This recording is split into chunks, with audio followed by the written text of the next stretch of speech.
días. 28 de diciembre, en el que celebramos la festividad de los Santos Inocentes, en la que recordamos la matanza de los recién nacidos ordenada por el rey Herodes el Grande. Matanza que hoy en día se sigue produciendo por el aborto, la legalidad para matar a los indefensos y la normalización de esta aberración por la clase política y, por ende, de una parte de la sociedad. Esta semana hemos conocido los datos del aborto en España en el año pasado, en el 2021. Las cifras son escalofriantes y ojo, porque cada vez van a más. El pasado año se produjeron en nuestro país más de 90.000 abortos, con Cataluña y la Comunidad de Madrid a la cabeza. El paquete de medidas sociales anunciado ayer por Pedro Sánchez, la lotería de Navidad o incluso el gravísimo intento de asalto al Tribunal Constitucional han permitido a Moncloa tapar y meter debajo de la alfombra la aprobación de leyes abominables como la ley trans o permitir que más madres aborten en nuestro país. La nueva reforma del aborto, que recibió el visto bueno del Congreso hace apenas unos días, crea una lista negra para todos los médicos que quieran negarse a practicarlos, para marcarles y quién sabe si censurarles o apartarles.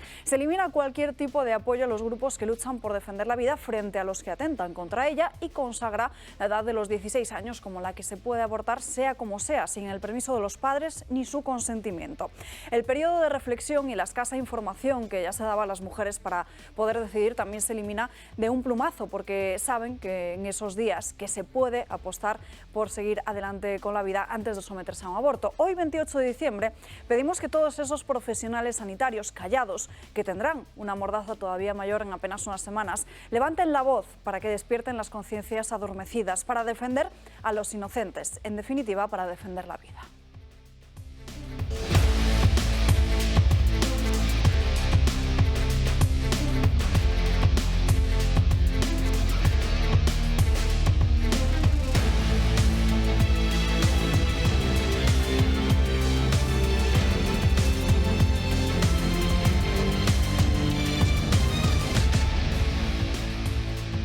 El aborto es uno de los asuntos que centrará el debate de hoy en Dando Caña. Saludamos a los invitados que nos acompañan. José María Francas, muy buenos días. Muy buenos días. Pues mira, yo esta mañana, como puedes suponer, esperaba una explosión ministerial en todas las cadenas. Curiosamente aquí no hay ninguno. Debe ser la única que no habrán ido, porque nos han mandado, creo que hasta las hojas parroquiales saldrán esta semana, ¿no? Se veía venir. También he de decirte que la agenda del gobierno de hoy era bastante escasita, ¿eh? Supongo que para eso, para tener libres para poder vender, porque hoy tenían que vender las medidas de ayer y las han vendido. Algunas son difíciles de vender, pero en fin, porque yo sé que los tres que he visto, tú igual has visto más, yo he visto tres. Planas es el único que a la pregunta de por qué no había bajado el IVA de la carne y el pescado ha dicho algo bastante insensato, porque ha dicho lo típico, la comisión de expertos, lo ha dicho de otra manera. Aquí hay expertos para todo. Claro, ha dicho que había un informe de expertos donde explicaba en qué consumían los españoles. Y entonces habían fomentado solo de ayuda a qué es lo que más consumen. Claro, ya se ve que los españoles no comen carne ni pescado nunca, no deben, ni pollo ni nada, porque no deben tener un puñetero duro, y lo máximo que comen de proteína son huevos. Bueno, si se lo cree el ministro, pues es un problema es un problema más suyo que nuestro, ¿no? Pero en fin, es muy injustificable que lo que hay que promocionar para la salud, y son las verduras, evidentemente, es la fruta, evidentemente, pero el resto es carne y pescado. Sobre todo el pescado, podríamos decir, en lo moderno, no sale por ningún sitio. Y después ya, puestos a hablar del ministro Planas, me he quedado alucinado cuando ha dicho a una pregunta, ha salido diciendo algo así como: cuando con el tiempo se valore nuestro trabajo, se nos pondrá o un notable alto o más bien un sobresaliente.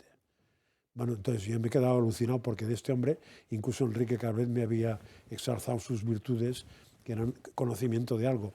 A sí mismo y al gobierno no lo conoce nada, porque darle un notable tiene sus bemoles, ¿eh? Bueno, ya dijo Sánchez que le iba a pasar a la historia. Sí, pero Sánchez me lo creo, porque es lo que es. Todo se pega. Pero de este decían que sabía algo de algo.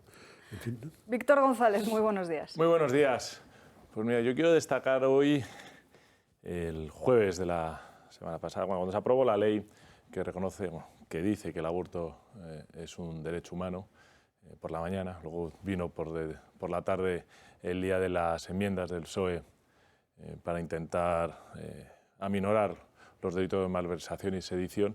Pues fue un día tristísimo. Yo creo que uno de los peores, de las pocas veces que me he tenido que levantar a las 5 de la mañana porque no dormía y me fui a dar un paseo, ¿no? Pero ya es que el mal cuerpo se me quedó con ese concepto. Hoy hemos conocido los datos del aborto del año 2021, que no sé si los trataremos aquí o no, y vemos que volvemos a superar los 90.000 abortos al año de niños que estaban llamados a nacer, que podrían ser la persona que cure el cáncer, podría ser la persona que nos haga la vida más saludable a todos, podría ser y que ya no van a ser, ¿no?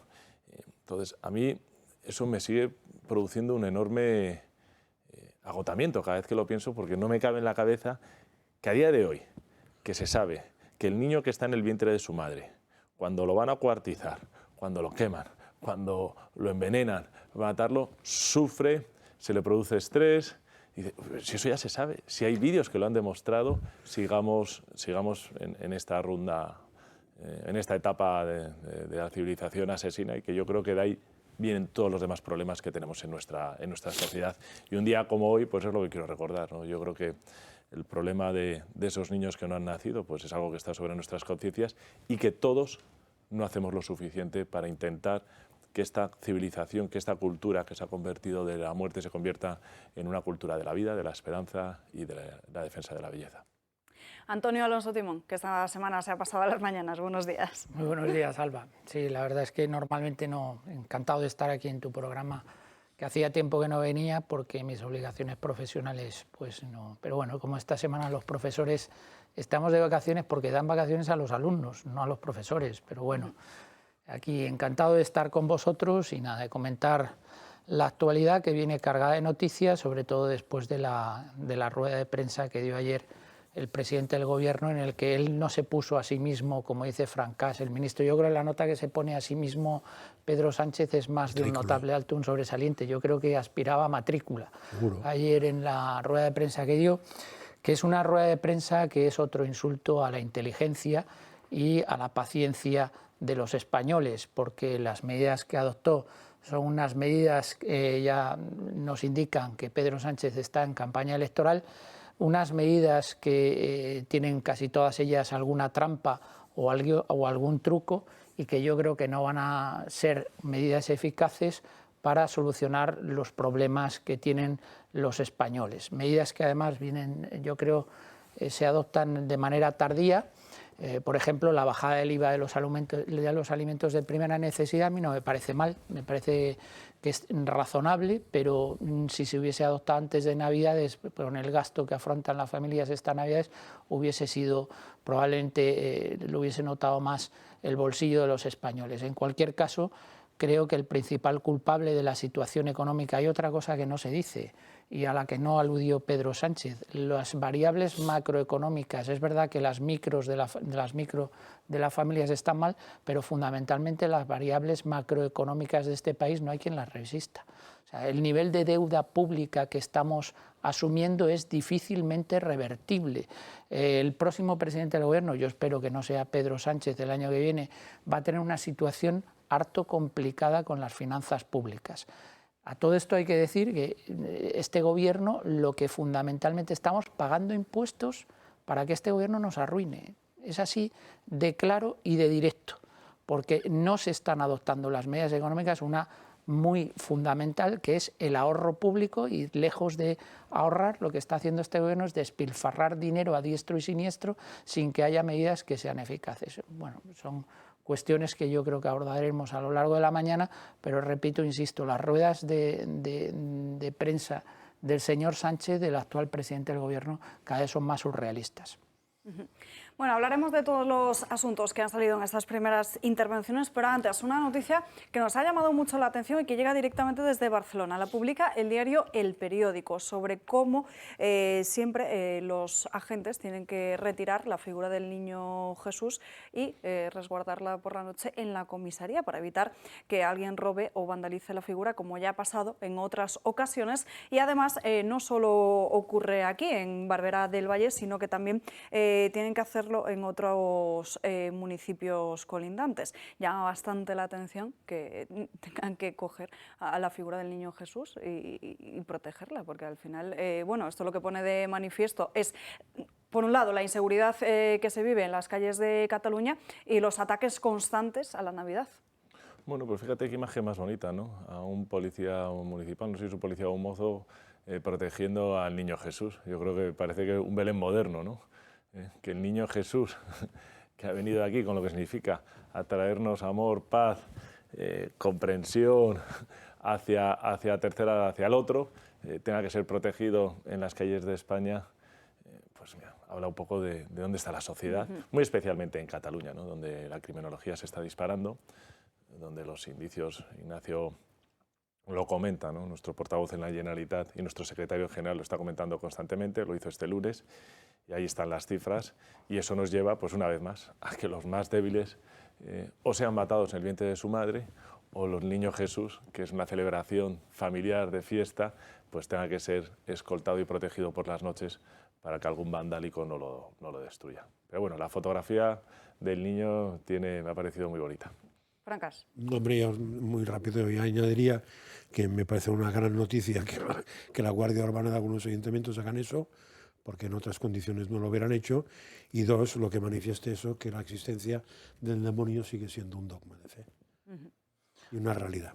A mí la noticia en la España actual tampoco me sorprende demasiado, y además podría haber sido Cataluña, pero podría haber sido cualquier otro lugar de España. Creo que no es relevante que sea en Cataluña, porque tenemos una sociedad carente de valores y sobre todo que no tiene respeto a cosas que simbolizan cuestiones tan importantes como es el Niño Jesús en una época en la que estamos, que es una época de celebración del nacimiento y con todo lo que ello conlleva. Por lo tanto, ya digo que no me sorprende demasiado porque no se respeta la propiedad, no se respetan los símbolos y hay una ausencia de valores en la sociedad española en particular, pero en Occidente en general. Yo creo que esto es extrapolable a otros países de nuestro entorno, en el que el significado de la Navidad y el significado de la figura del Niño Jesús pues no es ni entendido ni respetado por muchas partes de la sociedad. Vamos ya con ese paquete de medidas sociales que anunciaba ayer el presidente del Gobierno, Pedro Sánchez, donde ha llamado mucho la atención esa bajada del IVA a ciertos productos en la alimentación y sobre todo la exclusión de otros como son la carne y el pescado. El Gobierno anuncia una rebaja del IVA de los alimentos. Durante 6 meses los productos de primera necesidad pasarán del 4 al 0%, al tiempo que la pasta y el aceite lo hacen del 10 al 5%.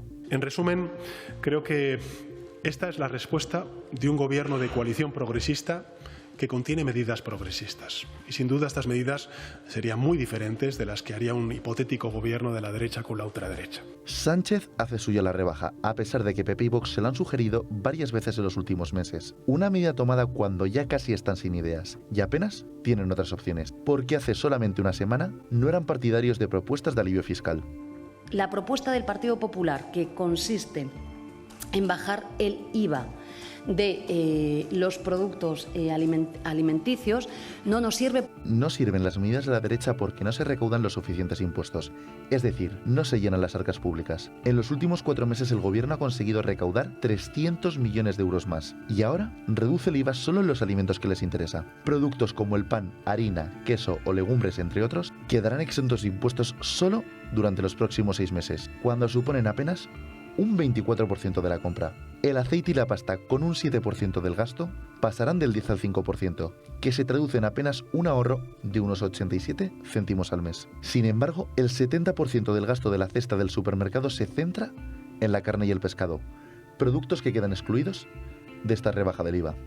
Los sectores de ambos alimentos piden a Sánchez que rectifique porque temen que se sustituyan sus productos por otros más baratos como la pasta, pero su IVA es imprescindible para el Ejecutivo. Una vez más, una medida en la que Moncloa se marca un tanto y luego los españoles leen su letra pequeña.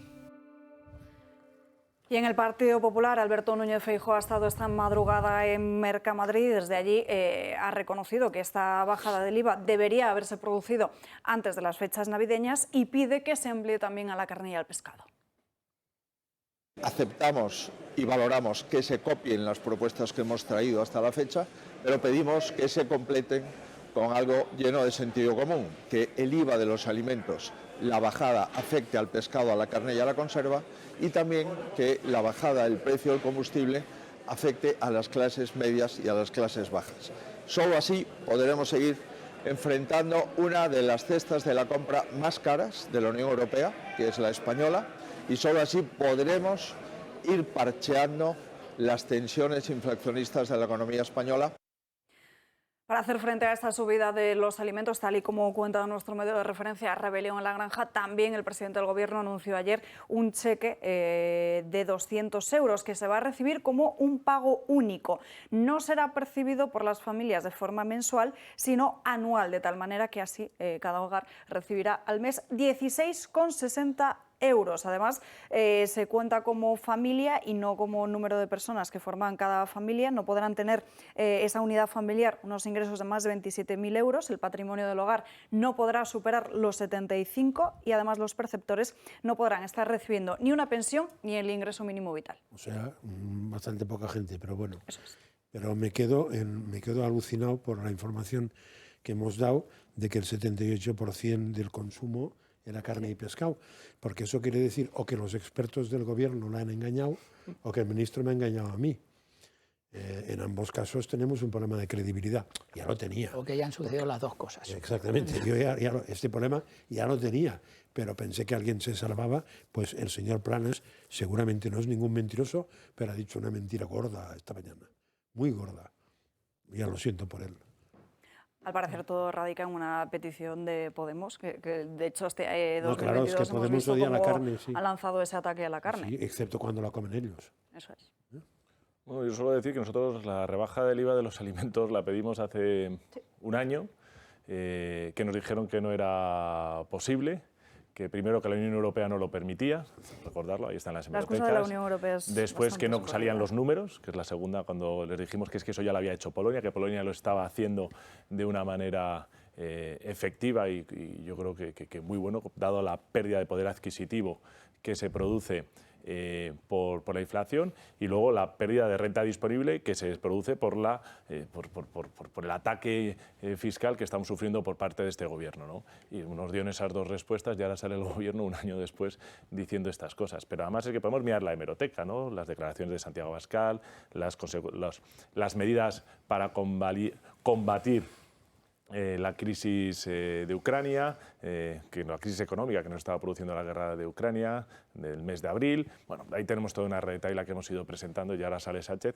Pero está bien decir que cuando aceptan nuestras medidas y nos copian, pues el PSOE acierta. Ahora, un año más tarde. Y la única razón por la cual lo hace es porque estamos en año electoral. Y los 200 euros es como lo de los 400 euros que pidió el otro día mi hijo, que me decía, papá, ¿esto cómo lo tengo que pedir? Y le dije, oye, tengo el mayor mío que acaba de cumplir 18 años.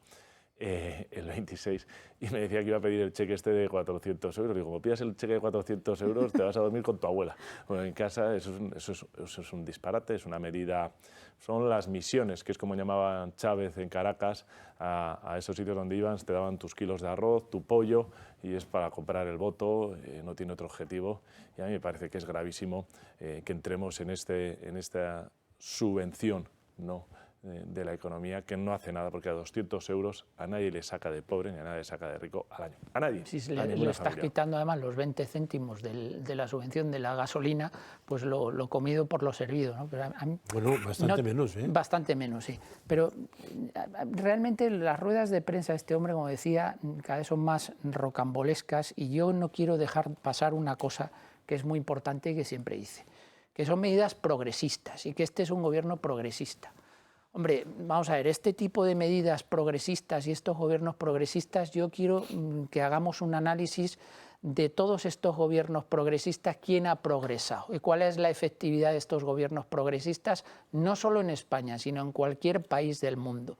Esto siempre conduce a la ruina. Este tipo de medidas que recuerdan a las medidas que adoptó en su momento José Luis Rodríguez Zapatero, ¿os acordáis del cheque bebé y este tipo de cosas, el plan E, o sea, el gasto público? Claro, como ellos entienden que el dinero público no es de nadie, pues entonces no hay ningún problema en dar 200 euros por aquí y ahora, 400 por el otro sitio, que efectivamente es dinero tirado porque no solucionan los verdaderos problemas de la gente.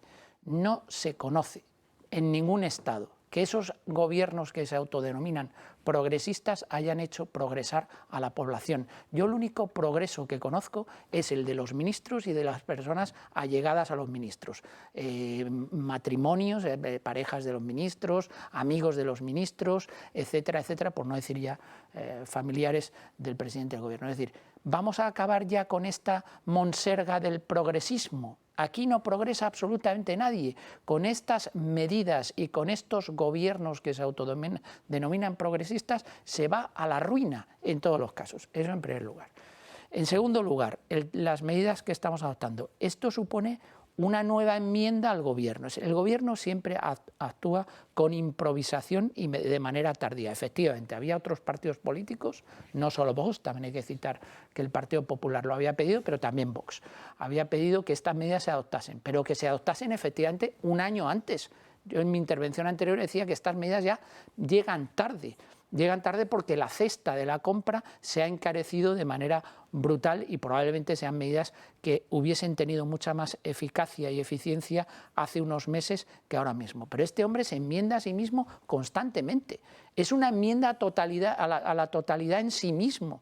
Él se presentó, y luego hablaremos de otras medidas que anunció en la campaña electoral, si recordáis lo del referéndum que iba a modificar el Código Penal para incluir el referéndum ilegal. Ayer anunció que no había referéndum en Cataluña. Si lo anuncia, estoy completamente convencido de que va a haber, no lo van a llamar referéndum, pero habrá algún tipo de consulta en Cataluña. Es decir, su legislatura es una enmienda a la totalidad a sí mismo. El retrato que tenemos en la actualidad o que tienen los españoles del presidente del gobierno es un retrato muy fiel que desde luego no tiene ninguna credibilidad en ninguna de las medidas que anuncia. Yo creo que se ha ganado a pulso la falta de credibilidad y las dudas acerca de la capacidad y la idoneidad para el ejercicio del cargo. Eso ha pasado a lo largo de esta legislatura y la mala noticia es que nos queda un año, y un año duro porque él ya está intentando darlo todo para estar en modo electoral,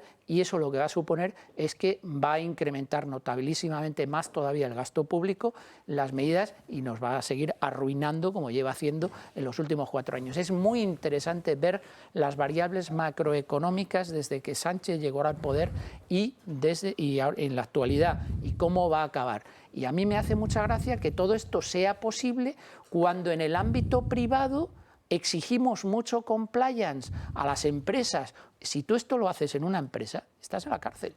O sea, lo que no se puede es exigir mucha responsabilidad social corporativa en el ámbito jurídico privado a las empresas y en el ámbito jurídico público. Que alguien llegue a un sitio y arruine un país y se vaya tranquilamente sin asumir ningún tipo de responsabilidad. Creo que esto tendríamos que adoptar medidas al respecto. Yo, en línea con lo que vienes a decir tú, yo recuerdo, hace un año le pedimos al gobierno que bajara los impuestos básicos, el IVA, que bajara el IVA en la alimentación básica. Nos dijo que no era posible, primero por Europa, después porque no salían los números, y cuando le dijimos esto en Polonia se está haciendo de manera satisfactoria. Pero seguir la cronología para que veáis, el 27 de abril Santiago Abascal se lo exigió en el Pleno al presidente Sánchez. El 8 de abril del año 2022 registramos en el Congreso toda una serie de medidas donde pedíamos la bajada de estos IVAs en la cesta de alimentos básicos. El 16 de agosto lo volvimos a hacer con el desabastecimiento como consecuencia del previsible desabastecimiento que iba a producirse de cereales de Ucrania, unas medidas de paliarla, volvimos a mencionar otra vez porque eso encarecía el precio de las harinas, etc., etc. El 19 de octubre exigimos al Gobierno que bajase el IVA de pañales y de productos básicos, al igual que había hecho con los productos de higiene femenina. Yo me siento fracasado como político porque llevo 20 años cambiando pañales en mi casa y no he sido capaz de bajar los pañales. Entonces esto me lo tomé con cierto y oye, si bajan el IVA a los productos de higiene femenina, háganlo con los pañales. Digo yo que además el pañal es garantía de futuro de una sociedad, ¿no? Porque eso va destinado a un niño que son los ciudadanos del mañana. El 7 de noviembre de este año interpelamos otra vez al Gobierno exigiendo la bajada del IVA en los productos básicos. Y no lo digo, o sea, quiero decir que el Gobierno acierta cuando nos copia, aunque lo hagan tarde, y ahora lo que le toca es reducir el gasto político, dejar de subvencionar a los sindicatos y, si puede ser, por favor, que convoquen elecciones. ¿Y crees que te copiarán algo de eso? Pues mira, la esperanza en esta época en la Navidad es lo último que se pierde. Yo la tengo perdida en esto.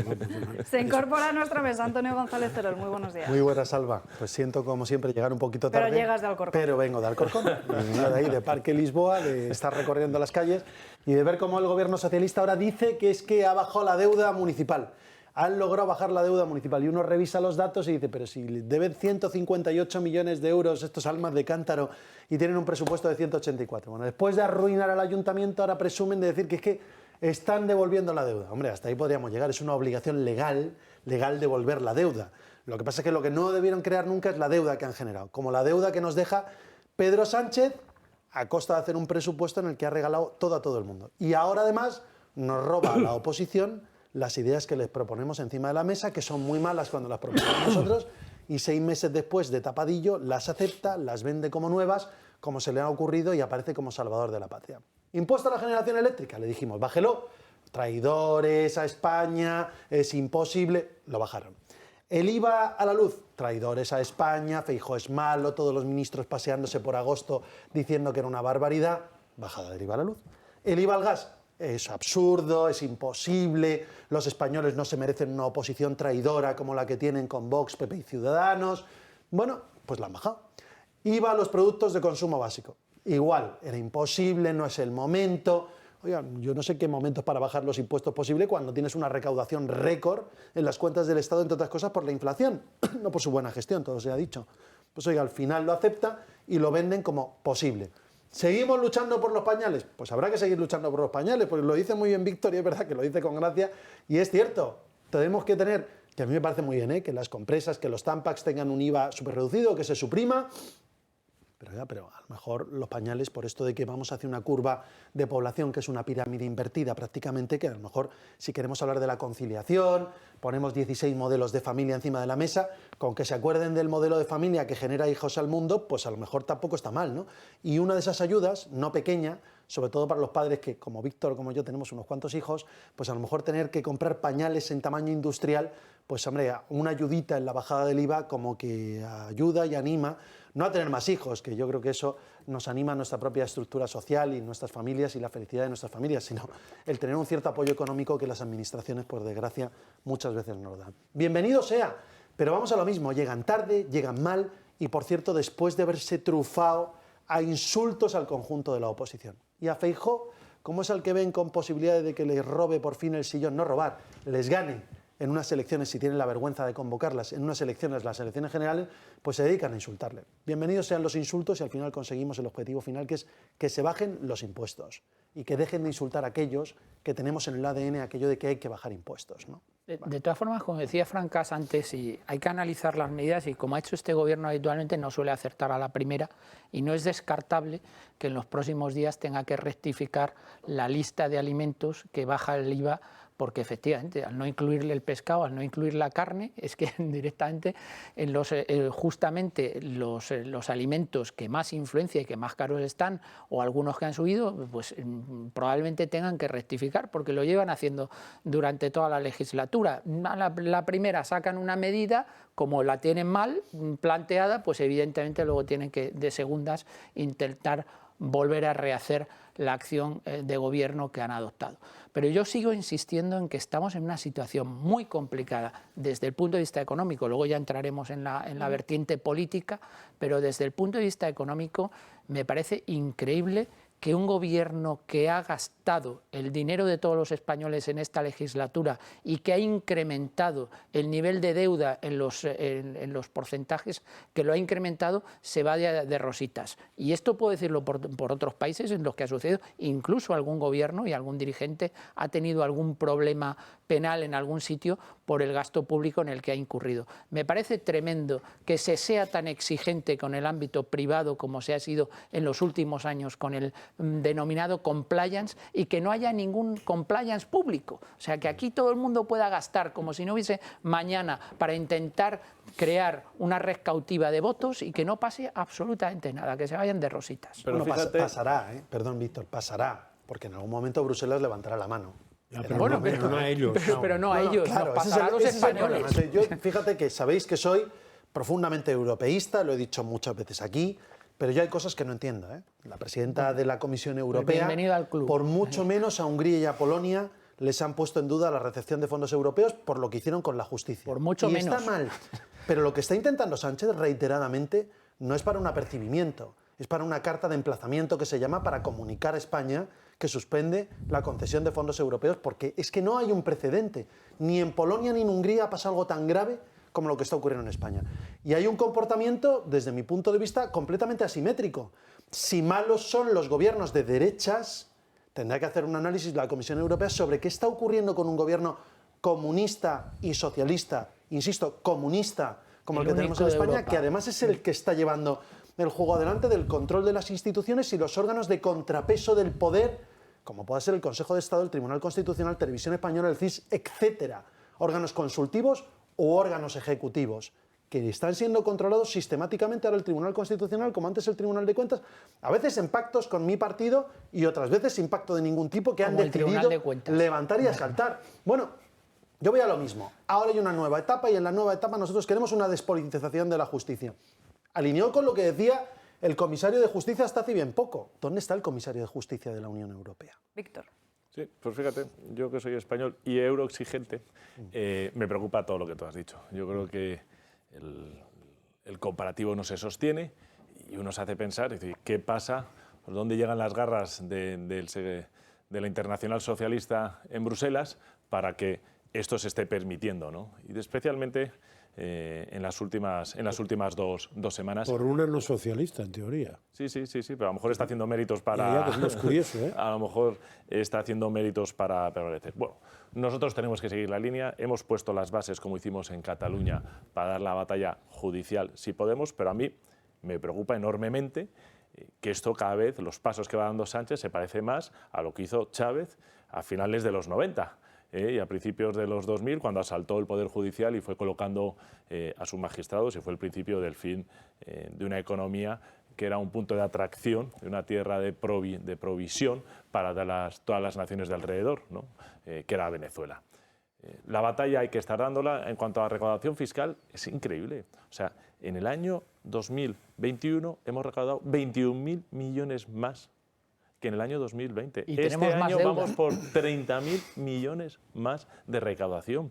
En el año 2023, según ese presupuesto, que lo cojo entre comillas, pero me creo la parte de recaudación, dicen que van a recaudar 37.000 millones más de euros. Estamos en momentos de recaudación históricos y aumentamos la deuda y el déficit estructural. Esto es insostenible. Totalmente. Entonces, matamos a los niños en el vientre de la madre, por lo tanto, menos población, y estos niños van a tener que pagar las fiestas, perdonadme la expresión, que nos estamos pagando o que nos estamos gastando a día de hoy, porque esta deuda la van a pagar las próximas generaciones. Es realmente un disparate insostenible. Y a mí en esa parte que tú decías, ya por supuesto en la parte judicial, pero también en la parte económica, me llama portentosamente la atención que una vez más Europa, porque la deuda italiana, que tiene unos niveles, está principalmente en tenedores italianos, son los propios italianos que compran la deuda del Estado. La deuda española está en inversores extranjeros, que no nos llamen la atención en el punto en el que estamos. Sí, en el Banco Y me Central preocupa que el Europeo. guantazo nos lo van a dar pasadas las elecciones. Vais a ver, y nos van a venir, y nos van a apretar, y va a ser, lo he dicho muchas veces, ya no existe una salida no traumática. Cuanto antes se vaya Sánchez, mejor. Nos tenemos que ir a una breve pausa de publicidad, pero antes os presentamos Disciple, que es el juego de temática cultural y católica más completo, dirigido a niños y adultos para su educación y diversión, porque Disciple une la tradición en sus contenidos de arte, historia, vida de Jesús, Antiguo Testamento, música y actualidad, junto con la vanguardia tecnológica. Disciple incluye una aplicación con 2.500 preguntas, karaoke, realidad aumentada, imágenes en 3D y experimentos que se traducen en valores y principios. Disciple contiene dos juegos, uno para niños y otro para adultos. Es un juego que nos acerca a Jesús de forma lúdica y divertida. Disciple es el mejor regalo. 2 minutos para la publicidad y enseguida estamos de vuelta. No se marchen.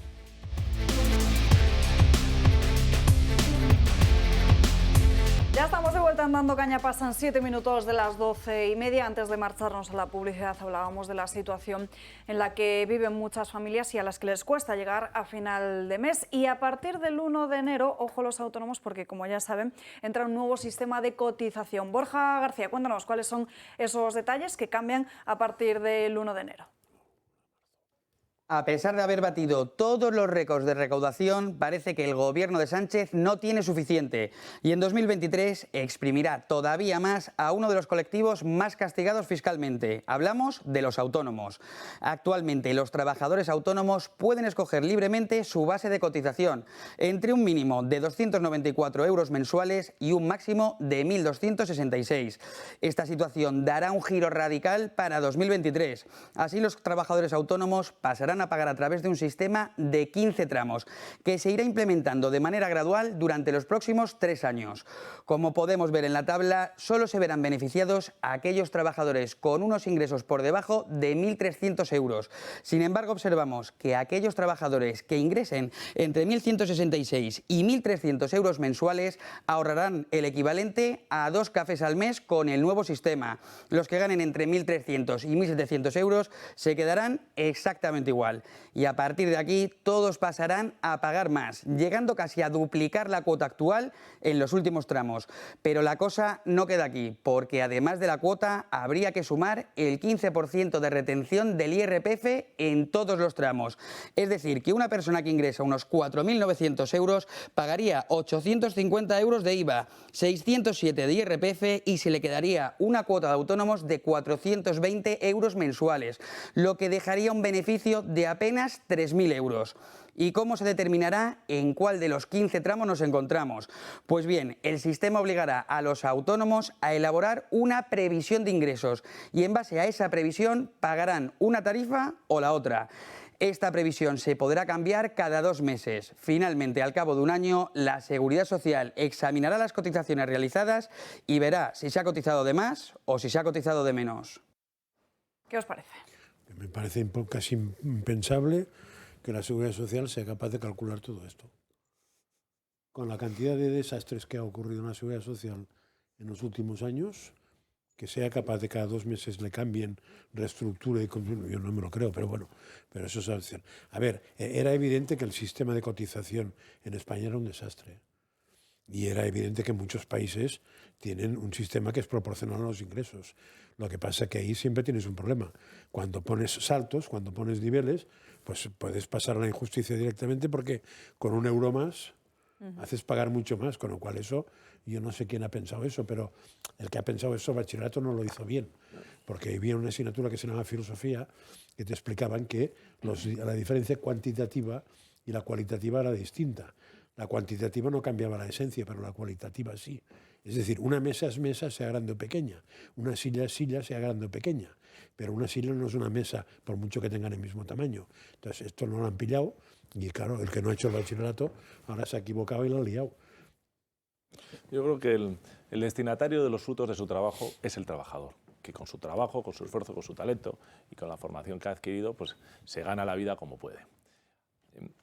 A la hora de tributar están los costes de cumplimiento y los costes de administración. Los costes de cumplimiento son los costes que cualquier ciudadano le conlleva hacer su declaración de la renta o calcular sus impuestos, que eso tienen costes psicológicos, porque a todo el mundo le cuesta o le cuesta pagar impuestos y perder dinero, capacidad. Se llaman impuestos, exacto, impuestos nunca mejor dicho, para perder capacidad de poder gastar, de gastar tu dinero en lo que quieras, pues se lo tienes que dar al Estado.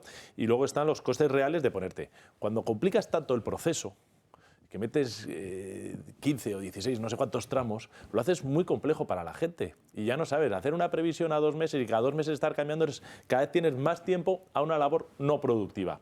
Que es decir, a una labor impositiva que te impone el Estado, que tienes que dedicar tiempo a ver cuánto le tienes que pagar, si lo tengo que cambiar o no. Y menos centrado en las horas que estás destinado al trabajo tienes para eso. Eso, por un lado. Y luego vienen los costes de administración. El informe Mirles para España, y ahí tienes la verdad científica que está publicada, demuestra que el coste marginal de los fondos públicos está entre 1,4 euros y los 2,13. Y encima creciendo. ¿Qué quiere decir? Que para gastar el Estado 1 euro más en medicina, en carreteras, en hospitales, en médicos, tiene que recaudar entre 1,40 y 2,13. Cuanto más complicado es el proceso, como ocurre aquí, quiere decir que es que 1,13 euro más se gasta solo en el proceso, que es lo que decías tú de la seguridad social, de intentar recaudar para que llegue al ciudadano 1 euro. Esto hay que simplificarlo enormemente, tenemos que trabajar en una arquitectura fiscal más eficiente, no es nada nuevo, lo han hecho otras naciones y yo creo que en España es un disparate, o sea, tú no te puedes llegar... Sobre todo porque es que luego vienen y te sancionan, pero dice, oiga, si es que esto me vuelvo loca a la hora de intentar pagar los impuestos, porque la gente quiere pagar los impuestos, quiere vivir tranquilamente, yo creo que la inmensa mayoría, y cuando te meten procedimientos tan complejos, tan variables, tan cambiantes, te lo hacen muy complicado. Yo es que tengo que elevar una enmienda a la totalidad al sistema fiscal español. En general, a mí me parece el sistema fiscal español en su totalidad es un disparate desde la cabeza hasta los pies, en su totalidad. pero se hace todavía más cruento por lo que a los autónomos hace referencia. Yo no sé cómo en este país hay autónomos, sinceramente. O sea, ser autónomos, yo ya muchas veces digo, a mí lo único que me falta para ser el tío más desgraciado del mundo, porque yo soy del Atleti, soy hombre heterosexual, católico, tal, solo me hace falta ser autónomo para ser el tío más desgraciado del mundo. Porque en este país, sinceramente, además esto tiene un coste país muy importante. Tiene un coste país muy importante porque estamos haciendo referencia a una de las partes que más genera empleo y que más se debería incentivar el empleo para los autónomos, la iniciativa de país. Y lo que se está haciendo es totalmente lo contrario, desincentivar la iniciativa de gente que quiere trabajar por su cuenta y que además es gente que no le cuesta mucho dinero al Estado o no le debería costar mucho dinero al Estado, porque su propia iniciativa es la que genera riqueza. Pues nada, se va a destruir a esa gente como se lleva haciendo. Y por cierto, no solo este gobierno, porque la situación de los autónomos ha sido una situación mala con este gobierno y con gobiernos anteriores. Una de las primeras medidas que habría que tomar en este país es la ayuda a los autónomos, fomentar a los autónomos y bajarles sustancialmente las cargas fiscales que tienen que soportar los autónomos. De esa manera, gran parte del empleo que hay en este país, del paro que hay en este país estructural, se solucionaría y se canalizaría hacia iniciativas de trabajo de gente que tiene ganas de trabajar, que realiza unos esfuerzos ímprobos, pero que ahora mismo está desmotivada y desincentivada porque efectivamente es que trabajar de autónomo es prácticamente trabajar para el Estado, incurrir en esos costes que anteriormente, a los que se refería anteriormente Víctor. Este es uno de los grandes problemas que tenemos en este país. Es que es desmotivador. O sea, por parte de los autónomos, pero por parte de las empresas también las cotizaciones sociales. Yo creo que la primera obligación de cualquier gobierno de España es crear puestos de trabajo. Es lo primero que tenemos que hacer. Por lo menos no impedir la creación de puestos de trabajo. Pero aquí lo que estamos haciendo es poniendo impedimentos y el agravio comparativo, que antes comentabais con otro aspecto, versus Portugal, versus otras naciones, es que es enorme. Es que en España emprender, o sea, lo fácil es convertirte en funcionario. Lo que perdonad la expresión. Y es lo que la gente busca porque es lo que la garantiza. Porque aquí emprender es muy complicado administrativamente y es muy desmotivador cualquiera que quiere empezar una actividad. Yo estaba hablando esta semana con un amigo mío, un buen amigo mío, socio mío en el pasado, y me estaba contando unas instalaciones que están en una fábrica que están montando en Marruecos de gestión de residuos sólidos. Y me dice que es que 24 puestos de trabajo, tampoco es que sea nada. Le han dado 600.000 euros a fondo perdido. El terreno y 600.000 euros a fondo perdido. Eso Marruecos. A fondo perdido. El propio banco le ha llegado un día y le han dicho, oiga, le vamos a gestionar esto, que hay una ayuda que tienen ustedes y la pueden... Y Renta dice, oye, nos han venido un día y nos han dicho que si querían nos la habían concedido, que si queríamos que nos adelantaban, que nos los daban el día 1 de enero. Y a mediados de noviembre que ya la tenían concedida, que no se la hacían efectiva el gobierno marroquí, pero que el banco se la adelantaba con el fee correspondiente. Y dices, claro, pero ¿cómo vamos nosotros a mantener y a arraigar nuestro tejido industrial? ¿Cómo vamos a crear puestos de trabajo, que es realmente lo que tenemos que hacer en España? Puestos de trabajo que sean productivos y competitivos, si ponemos todo tipo de trabas a la iniciativa privada. No solo fiscales, sino, como tú has dicho, administrativas, efectivamente. Sí, bueno, y a todo eso hay que añadir, habéis puesto unas cifras de coste del autónomo, os falta una cosa fundamental. No hay autónomo en España que no necesite una gestoría, porque es imposible, o sea, tienes que hacer tantos papeles y eso es un coste que hay que añadir de 120 euros más, con lo cual es un coste fijo mensual por ser autónomo. Ojalá la única pega fueran los impuestos. Pero es que, claro, emprender hoy en día o poner una empresa en España, ya no solo por los costes laborales, que son insufribles, sino por la seguridad jurídica. Es que cualquier empresa en España, ya no hablamos de autónomos, que quiera enfrentarse a tener una delegación aquí, otra en Valencia, otra en el País Vasco y otra en Cádiz, se enfrenta a 4 legislaciones completamente diferentes. La ley de unidad de mercado del 2013 no ha funcionado. Directiva Bolkestein del mercado interior. Del 2006. La 123. Al final, ¿dónde está la libre circulación de servicios y actividades?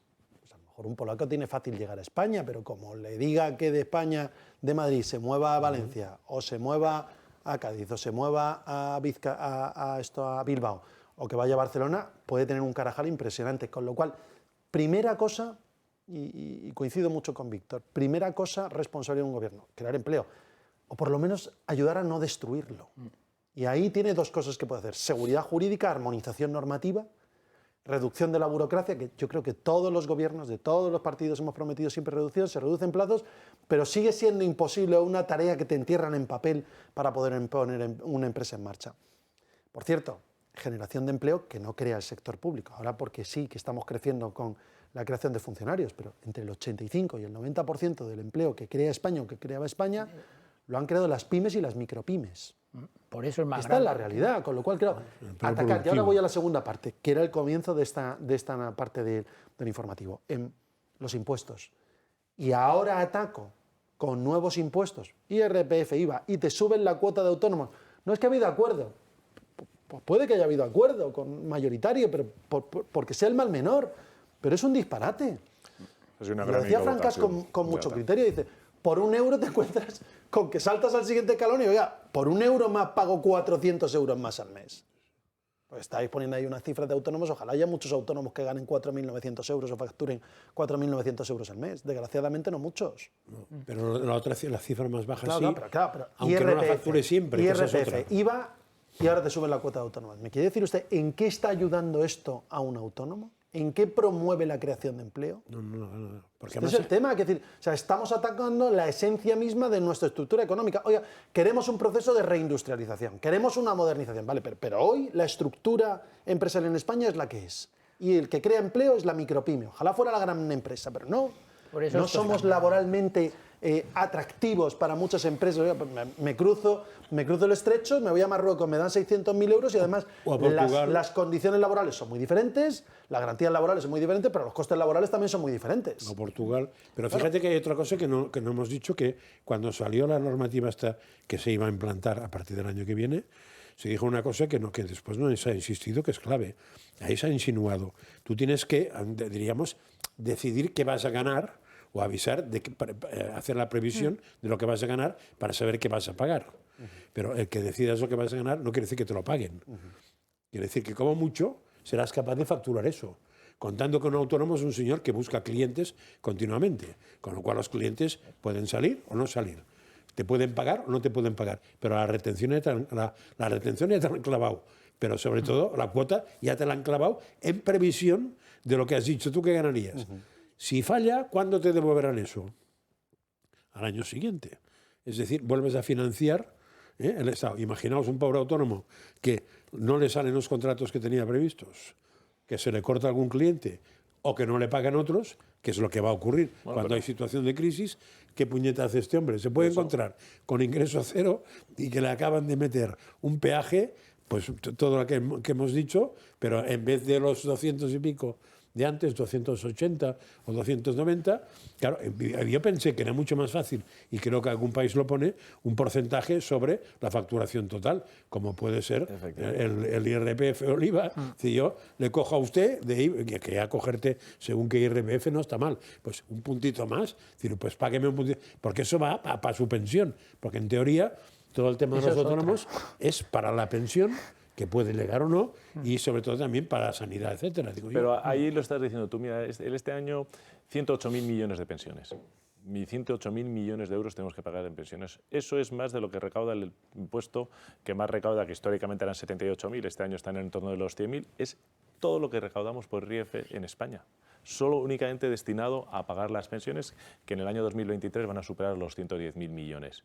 Y dice, tú lo has dicho muy bien, si yo sé que tengo que pagar un 20, un 30, el porcentaje que sea, sobre lo que ingreso, pues he ingresado, pago. Claro. Pero cuando tengo un gasto fijo cierto, claro, y si no ingreso, pues pagas igual. Pero es que todo esto ya lo hemos venido sufriendo. La última gran crisis, cuando vienen las gran crisis uno debe aprender. Y uno aprende en su experiencia personal. Cuando tienes una crisis afectiva, cuando tienes una crisis... ¿Y cuándo más aprendes? Es cuando más aprendes. Yo creo que el fracaso es bueno, porque se aprende muchísimo. En Estados Unidos se valora muchísimo. Yo lo digo, bueno, yo creo que es enormemente... es una fuente de conocimiento y de educación, ¿no? Y de formación. Pero en la gran crisis hubo un montón de empresas y de autónomos que se fueron al garate y que tuvieron que irse a concurso porque habían adelantado en sus facturas el IVA y de repente sus clientes no les pagaron, pero por millones de euros, porque sus clientes habían quebrado también y la administración que no te lo devolvía y estaba, oiga, el IVA. Aquí seguimos R que R la cabra al monte. Tenemos un problema y es un problemón de narices, y yo creo que el compromiso que tenemos desde Vox de simplificar las trabas administrativas es absolutamente esencial. Y segundo, reformar el sistema fiscal. Pero en el tema de las pensiones y sobre también todo para los autónomos. Vamos a hablar de... Yo es que aquí yo le dediqué a eso le pregunté a 60 Daniel un páginas día expresamente en el año y después 2019. le preguntaba a más gente el tema de las pensiones. De cara al año que viene, las contributivas se suben un 8,5, ¿no? Pero las no contributivas se suben un 15. ¿De dónde se pagan las no contributivas? Pues de la así misma es, bolsa. claro, Eso es claro. injusto y es una manera de que el sistema no funcione. Exacto. A mí me dijo Daniel, no sé si es verdad en público aquí, que si España excluyera todo lo que no es pensión contributiva de las pensiones, claro, el el sistema sistema se aguanta claro. perfectamente. Hoy pueden aguantarse dentro de 10 años porque no hay niños que nos sustituyan. Pero hoy se aguantaría. Pero todo hoy no lo se que es del aguanta sistema, porque pagamos lo que no todo debemos lo que pagar. es del sistema aguantaría el sistema. El problema es que se está metiendo cosas que no son del sistema en el sistema de pensiones. Por ejemplo, 15 que por cierto, hubo unos años que se sacó del sistema. Se sacó del sistema y se ha vuelto a meter. Presupuestos. ¿De dónde tendría que ir? Entonces Pues claro, eso son que el gobierno quiere premiar a no sé quién, al colectivo de puntos, me parece muy bien si lo proponen sin plan esto es uno de los temas, pero que lo sinceramente, paguen con en esto otro termino, sitio. Alba, si me dejas Aquí la censura, 30 no nos dejan segundos. Este es uno de los problemas más importantes que tenemos en nuestro país. Y como hay dos representantes de partidos políticos que probablemente tengan responsabilidades políticas, ojalá dentro de poco tiempo, de verdad tenéis que poner el énfasis en reformar el sistema fiscal y en reducir las trabas administrativas. Es increíble que en el año 2021 en España se tarde tanto tiempo y existan tantos costes y trabas administrativas para poner una empresa, cuando en Estados Unidos tú pones una empresa en 2 horas. O sea, eso en España, si no hacemos eso, nos vamos a cargar nuestro sistema ¿Montar una empresa productivo. hoy desde aquí en Lituania? Es muchísimo más fácil que hacerlo en España. En 4 horas la tengo. Pausa para la publicidad. Como saben, los infartos y las anginas de pecho son la primera causa de muerte en España. Se calcula que unas 30.000 personas fallecen cada año en nuestro país por muerte súbita. Ante un infarto, contar con el desfibrilador cerca es clave para salvar la vida. A los 10 minutos de producirse la parada cardíaca ya es prácticamente imposible salvar el cerebro. Y de ahí nace el proyecto Protege tu Vida, para que tengas un desfibrilador de uso muy sencillo en tu casa o en tu negocio. Llama al teléfono 900-730-061, di que eres espectador del programa Dando Caña y tendrás un descuento del 30% además del regalo de un dispositivo antiasfixia. Este dispositivo te va a dar todas las indicaciones oportunas sin dañar nunca a la persona afectada. Llama ahora al 900-730-061 o entra en la web www.protegetuvida.eu y protege tu vida y la de tus seres queridos. 2 minutos muy breves y enseguida volvemos porque todavía tenemos que hablar del aborto, del asalto a la justicia, hacer un breve resumen del año judicial y también nos iremos a página internacional. Así que enseguida estamos de vuelta.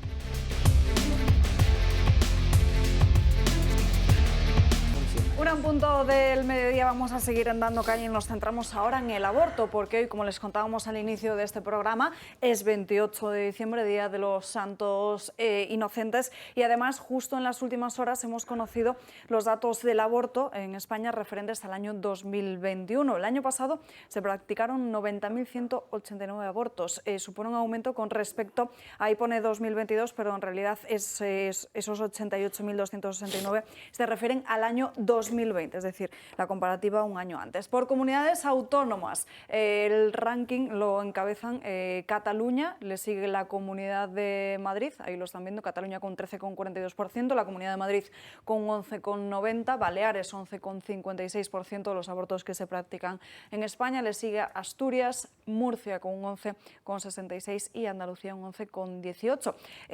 Las primeras posiciones de las comunidades autónomas en las que se practican más abortos también coincide con los abortorios, con las comunidades donde hay mayor número de abortorios. También conocemos los datos por edades. Ahora van a ver en sus pantallas las menores de 30 años. Han abortado un total de 47.367, mientras que mayores serían 42. Vamos a ver el desglose de las menores de 30 años, porque aquí también hacen referencia a las menores que se han sometido a un aborto. Menores de 15 años, más de 300 200, entre 15 y 19, 9.076, entre 20 y 24 años, 18.753, y entre 25 y 29 años, 19.227. Cada vez vemos cómo son mujeres más jóvenes las que abortan en nuestro país, y además estos datos se refieren, como decimos, al año 2021.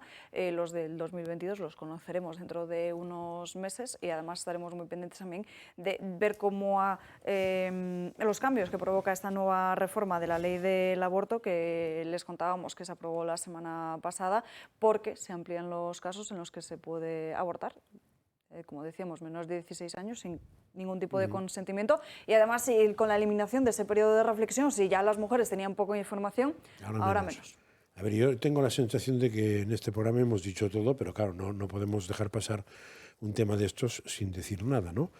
Entonces, diré muy pocas cosas, pero lo único que diré es que todos esos casos tienen dos damnificados. Uno, el niño que no va a nacer, que eso es irreversible, pero que no vivan felices, porque las madres que han provocado eso tienen un problema, no el mismo del niño, puede ser peor, porque se van a encontrar que en muchos casos no van a olvidar nunca lo que han hecho. Y todos aquellos que les han llevado a facilitarles esto, les van a importar un pimiento. No van a hacer nada por ellas. Hay una cosa que es muy significativa en el tema del aborto, que yo me había pegado mucho hace muchos años, con gente del entorno izquierdoso en aquel momento. No dejaba de ser peculiar, porque yo no entendí nunca que la izquierda fuera proabortista. Por definición, que fueran dos... No tenía mucho sentido esto. Pero en aquel momento siempre te decían, y creo que a veces incluso lo siguen diciendo las, entre comillas, porque eran mayoritarias, mujeres gurús del aborto, que el aborto es un mal, pero, o sea, siempre añadí la palabra mal, siempre hay un pero hay un pero, tal, ¿no? Claro, es un mal relativo, o sea, en su cabeza no era un mal. ¿Y por qué digo que no era un mal? Porque todos los cambios que ha habido desde la primera ley del aborto hacia aquí, lo que no han hecho nunca es reflejar que el aborto es un mal. Si lo que han hecho es facilitar, cuanto no, fomentar el aborto. Yo creo que si tú crees que una cosa es un mal, no la fomentas ni la incentivas. En todo caso, no sé, la endulzas, pero claro, o sea, quitar el periodo de reflexión, ¿qué ventaja tiene para una mujer? Que aborte directamente, porque saben que hay muchas mujeres que en esos 3 días con lo cual se supone, seguir adelante con el embarazo. Con lo cual es muy contradictorio que me digas que el aborto es un mal si votas que quiten el periodo de reflexión. Digo yo, no tiene ningún sentido, ¿no? Si realmente es un mal, dirías que mejore el periodo de reflexión, como mínimo. O sea, que no nos engañemos. Yo en un momento determinado llegué a la conclusión de que no es que la gente pro aborto, los fomentadores, la gente que opina, pobrecitos, hay algunos, de la misma manera que opinamos A y no tenemos ni idea, pueden opinar B tampoco. No, los que lo fomentan no son buena gente. No son buena gente, o sea, buscan lo que están consiguiendo, que es la cultura de la muerte. Exacto. Y eso ellos sabrán que son, pero no son buena gente. La cultura de la muerte, Fran, casi el negocio, porque sí, la cultura de la muerte igual. El tema que se ha producido aquí con el aborto, a mí me parece que la legislación en España ha ido a peor. La última norma que se ha aprobado creo que es una aberración jurídica como del mismo calibre de las últimas normas que se están aprobando en este país, pero creo que se ha hecho del aborto lo que se ha hecho en otros ámbitos totalitarios que nos están queriendo imponer a machamartillo, como es el tema ecologista, igual, lo cual que es un negocio. Al final hay mucha gente que vive muy bien de esto y no se entiende muy bien por qué la legislación no prevé estas medidas alternativas que faciliten, porque como decía Francas ahora mismo, y dice muy bien, esto es un trauma de por vida para la mujer que tiene que pasar por ello. Y que además no es que lo digáis vosotros, sino que muchas de las mujeres que han abortado lo reconocen, que tienen pesadillas, que entran en depresión y que es algo que nunca se van a recuperar. Y entonces, ¿por qué a esas mujeres no se les facilita una información previa a adoptar una decisión tan trascendente que va a influir para el resto de su vida. Bueno, pues eso en la legislación española se ha ido contra ello. Se bloquea la posibilidad de que se le dé una información, de que haya unas soluciones. Ahí sí que tienen que estar los poderes públicos para ayudar a esa persona, para establecer, por los motivos que sea, una persona que esté pensando abortar, decirle todas las alternativas que tiene desde el punto de vista jurídico, económico, el apoyo, ahí es donde tiene que estar y donde se tiene que prestar el apoyo, lo cual es un poco contradictorio. Yo tampoco entiendo por qué la izquierda, que se preocupa tanto por un mundo saludable, por un mundo, por la ecología, el medio ambiente, etcétera, etcétera, y luego no quiere que venga gente al mundo. Y luego está esta cultura de la muerte, o sea, es un poco contradictorio, pero fundamentalmente creo que donde hay que hacer hincapié es en las medidas alternativas que hay que adoptar antes de llegar a una situación tan traumática como es el aborto. Y yo creo que eso tendría que estar regulado en la legislación vigente, y lejos de hacer eso y de apostar por la ayuda a estas mujeres que lo están pasando mal y que se están pensando adoptar una medida de esa naturaleza, pues no se hace, se le cierra la posibilidad. Y se le cierra la posibilidad porque esto se ha convertido, y hay que decirlo claramente, en un negocio muy rentable para mucha gente. Pero además, aquí lo hemos dicho muchas veces, esto supone directamente un ataque a la familia, acabar con ella, primar al individuo, y además otro ejemplo lo encontramos en la propia Ley de Familias, que a partir de ahora, en cuanto salga adelante esta norma, que en junio del próximo 2023 ya se va a considerar familia una persona sola. Bueno, eso no puede ser. Una persona sola, yo creo que no puede ser una familia, de verdad. La palabra en sí la define. Yo en línea con lo que venís diciendo, y como he hecho la introducción sobre este tema esta mañana, solo quiero decir, el aborto es malo para la mujer, eso es indiscutible. Es indiscutible. El último recurso presentado por el gobierno, no por el gobierno, desde la oposición, por Sáenz de Santamaría, antes de que Rajoy llegara al gobierno, era el aborto. Llevamos 11 años a que el Tribunal Constitucional decida si eso es así o si no es así. Entonces, ahora lo fácil, a lo que te impulsa la opinión médica cuando vas a un hospital, a lo que te impulsa todo, la administración, es abortar, es interrumpir el embarazo. No solo la posibilidad de la vida, las ayudas, por qué abortar, sino que es que ya ni se informa en las clínicas abortorias del riesgo que existe con una intervención quirúrgica donde algunas veces muere la señora que está abortando, la madre que ha ido a abortar, mueren los dos, el hijo y la madre. Eso ya, es que también, eso tampoco, o sea, tú te vas a sacar una muela y te explican, ¿no? Y te voy a poner una anestesia, te voy a poner... Ahora nada, esto parece que es una intervención sin riesgos cuando no es así. Tampoco se habla de los traumas de las mujeres que han abortado, posaborto. Y hay miles de señoras que quieren hablar de ello, ¿no? Que quieren hablar y que necesitan hablar de ello. Y sobre todo de algo que es maravilloso. O sea, la maternidad yo creo que dignifica enormemente al ser humano, muy especialmente a la madre, y que, oye, si una señora se ha quedado embarazada y no quiere tener el niño, que lo entregue en adopción. En España, si no recuerdo mal, hay más de 23.000 familias esperando poder adoptar.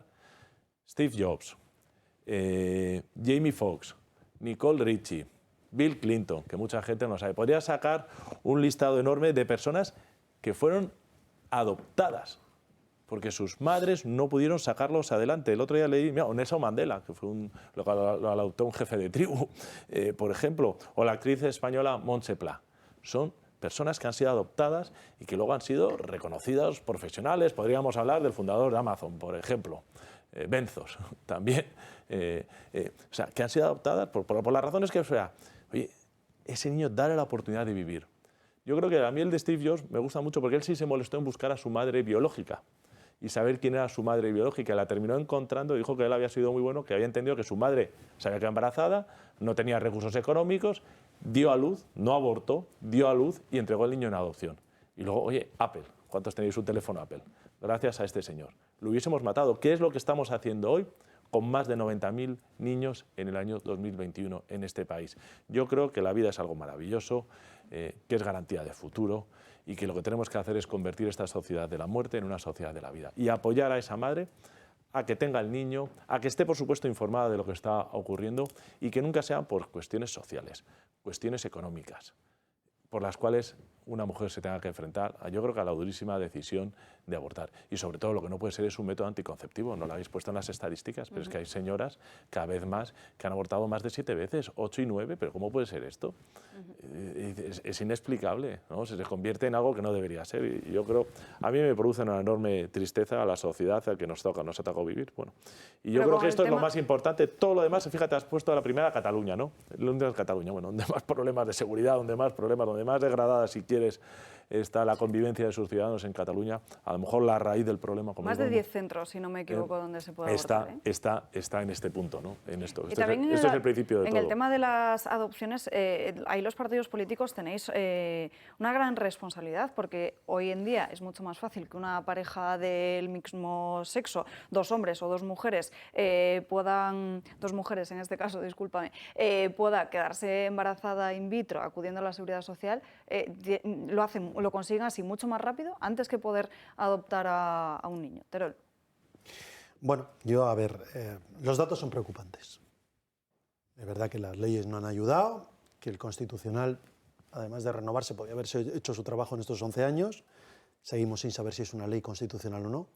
Desde luego ha implantado una cultura que es contraria. Fíjate, no me voy a ir ni a los términos morales, porque ya entra del ámbito interno, pero incluso en términos económicos es absolutamente contrario a lo que puede necesitar cualquier país, con una curva poblacional que va a ser invertida en cuestión de pocos años. Me preocupa la cifra de 9.076 jóvenes entre 15 y 19 años que han abortado en el año 2021, por lo que he visto que eran los datos.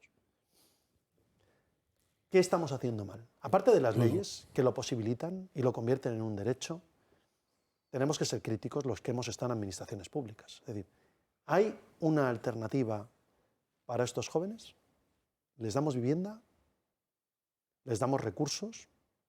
¿Les damos un empleo? ¿Les ayudamos a la conciliación? Esto, cuando fui director general de Juventud en la Comunidad de Madrid, es la misma pregunta que se hacía un consejero entonces que se llamaba Luis Peral, que heredó un proyecto que era la Red de Madres, que lo había puesto en marcha Carlos Mayor Oreja y que luego se convirtió en la Red Madre a nivel nacional. 25 asociaciones en total que recibían de la Comunidad de Madrid, de mi dirección general, unos 600.000 euros al año, atendiendo a 14.000 madres solo en la Comunidad de Madrid, que decidieron seguir adelante porque hubo una administración autonómica, en este caso la Comunidad de Madrid, que dijo, aquí estamos, hay un derecho que lo puedes ejercer, pero hay una alternativa. Y si la alternativa, decía Víctor, que no sea por motivos económicos, hay mucha gente que por motivos económicos toma esta decisión. Y eso es lo que yo creo que sí que podemos hacer más al margen de la propia ley, que es, para eso estamos nosotros. Residencias. Y yo me atacaba mucho, me acuerdo que me tocó comparecer en la Asamblea de Madrid pues 30 veces, me parece, para explicar por qué le dábamos a Adevida o a Fundación Madrina, por qué le dábamos dinero para ayudar en todo esto. Yo lo que decía, digo, mire, yo entiendo que les moleste que sea la Iglesia Católica la que hace todo esto, pero si a mí mañana me aparece una asociación que se llame Comunistas por la Vida y ayudan a que una joven no aborte porque le aporta recursos, claro que les vamos a ayudar. El tema es que ha habido algunos que han decidido generar un derecho y no dar una alternativa. Y yo creo que las administraciones públicas tienen dinero, y más ahora, para dar alternativas e instalar una cultura que no se base en la frialdad de una ley o que puedan abortar sin ningún informe psicológico, sin autorización de los padres. Oiga, pero por otro lado tenemos que facilitar conciliación, empleo, formación. Hay familias que echan a sus hijas de casa cuando les vienen y les dicen que esto, que se han quedado embarazadas. La educación en las familias, que el problema ya no solo es de la madre, ¿eh? El problema es que la propia familia, yo me he visto teniendo que llevar a jóvenes a residencias de monjitas para que las acojan porque las echan en sus casas. Luego también crítica, autocrítica interna, ¿eh? Es decir, hay que dar muchos, desde mi punto de vista, muchos más recursos. Por supuesto, yo voto en contra de esa ley. Y me habría encantado que el Constitucional hubiese resuelto lo que tenga que resolver. Pero seamos críticos. Yo cuando fui alcalde, pues, oiga, ayudas para menores de 25 años, crear un centro de orientación familiar, hacer una residencia para madres jóvenes que quisieran seguir adelante con su embarazo. A Dios rogando, pero con el mazo dando. Pero entonces, ¿por qué Almeida retiró las ayudas a la Fundación Madrina? No sé, porque puede ser que ocurra todo esto. Si yo lo he dicho, hay en todos los partidos. ¿Y por qué gobernando con otros partidos pues ha ido a peor la cosa, o por qué la ley trans ahora se ha convertido en un tema en la Comunidad de Madrid para algunos partidos y el año pasado no lo era. La política es la política y luego individualmente yo no voy a ir a casos puntuales, voy a casos globales. Si queréis utilizamos este programa para fustigar al Partido Popular. Yo os estoy diciendo, oye, queremos hablar de soluciones, que la solución no solo es cambiar la ley. Mañana cambiamos la ley y como no demos ayudas a las jóvenes que quieren seguir adelante, el problema lo tendremos igual y se irán a Londres. No sé si me entendéis. Si de verdad creemos en la vida y esto no es un juego político de dos partidos o vamos a atizarle a Almeida ahora que toca para ver si encontramos la contradicción entre uno del PP no es contra otro del atizar a PP. Almeida, pero como mensaje del PP se lanza el que desde las no, administraciones públicas se tiene que dar más dinero para ayudar a las familias y a la maternidad. Sin embargo, cuando estáis precisamente en una administración pública que es el Ayuntamiento de Madrid, se retiran las ayudas. Bueno, yo ¿Qué sentido tiene? el caso concreto lo he conocido ahora mismo a través de ti y la verdad que no lo sabía. Yo que hablo con Conrado de cuando en cuando de la Fundación Madrina, pues me ha expresado que estaba contento con las ayudas que le estaba dando la Comunidad de Madrid. ¿Me dices esto de Almeida? Pues puede ser, que decirte, yo entiendo que aquí hay que hacer política. Yo hoy no vengo a hacer política con la vida. Se lo pusieron de condición para aprobar los presupuestos. Perfecto, pues no quiero hacer política de la vida. Ni voy a hacer política contigo, Alba, sobre la vida. Lo que digo es, hay que dar más recursos. Que se ha equivocado Almeida, pues se habrá equivocado y habrá acertado en muchas otras cosas. Seguramente Carmena pues no habría hecho solamente eso, sino que les habría quitado todos los recursos. Bueno, yo lo que digo es que pues hay administraciones que cometen errores y otras que no cometen errores. Yo lo que digo es, por favor, como reflexión, como si me viene el Partido Comunista de las Tierras Vascas que apoye a esto, bueno, estos en concreto no, pero que apoyen a las madres. Es decir, que tenemos que hacer una reflexión, que no solo es un problema de ley, es un problema de recursos, en general. Creo yo, ¿eh? Yo fíjate, quiero decir, y no voy a fustigar al Partido Popular sobre este asunto, mucho menos en esta casa, porque ya has hablado tanto. Has comentado tú de la fecundación in vitro de las... Yo soy totalmente contrario a la adopción de niños por parejas del mismo sexo. Me parece... Porque por principio de todo yo creo que parece el derecho del niño. Y un niño tiene derecho a tener un padre y una madre. Todo niño, en algún momento dado de su vida, va a tener el anhelo de saber quiénes son sus padres biológicos. Porque es la pregunta del ser humano, de dónde venimos, por qué estamos aquí y a dónde vamos. Todo niño lo va a tener. Y ahí se está legislando para que ese niño no pueda saber quién es su padre, porque ha sido de un banco de donación de SB, no sé cuántos. Yo creo que eso es un disparate. Y que los padres aportan una serie de cosas y las madres aportan una serie de cosas en la construcción de este ser humano. Y lo quiero decir con enorme respeto, porque el niño es inocente y hay muchas familias o ya hay muchos chavales y que tienen dos padres o dos madres o lo que sea, pero yo soy totalmente contrario. Y recuerdo lo que dijo, me parece que fue en el año 2015, Deutsche Gabbana, que los pusieron a parir, que se pusieron totalmente en contra de la adopción por parejas del mismo sexo y que lo volvieron a repetir en el año 2017. Digo, yo creo que no puede ser, que nos lleva a una sociedad, o sea, nos creemos cada vida que somos Dios, por darme la expresión en este momento, y no lo somos. Y no lo somos. Pero si nos olvidamos de connotaciones morales, religiosas, yo voy al derecho del niño. Yo tuve un padre que me ha aportado muchísimas cosas y he tenido una madre que me ha aportado muchísimas cosas. Y de verdad, creo que todo niño tiene derecho a tener un padre y una madre. No, incluso biológicamente no tiene sentido que no haya padre y madre. No tiene sentido. Bueno, a día de hoy creo que todavía biológicamente tiene un padre y tiene una madre. Sí, pero otra de las leyes aberrantes de este gobierno, precisamente también de este mes de diciembre, es la ley trans. Nosotros hemos querido salir además a la calle a preguntar si la gente tiene claro lo que es ser una mujer hoy en día y después de la aprobación de esta norma. Parece una broma y ojalá lo sea, pero no es así. La ley sale adelante a falta de la aprobación del Senado. El Congreso aprueba la ley trans con apoyo del PSOE, pero con la abstención de Carmen Calvo. No está de acuerdo con algunas de las claves de la norma y no la ha apoyado con su voto. Algunos reconocen que lo están haciendo mal. Nosotros hemos salido a la calle para preguntar qué es ser mujer. Ser mujer, por un lado, y de acuerdo con la ministra Calvo, ser mujer es la que nace mujer.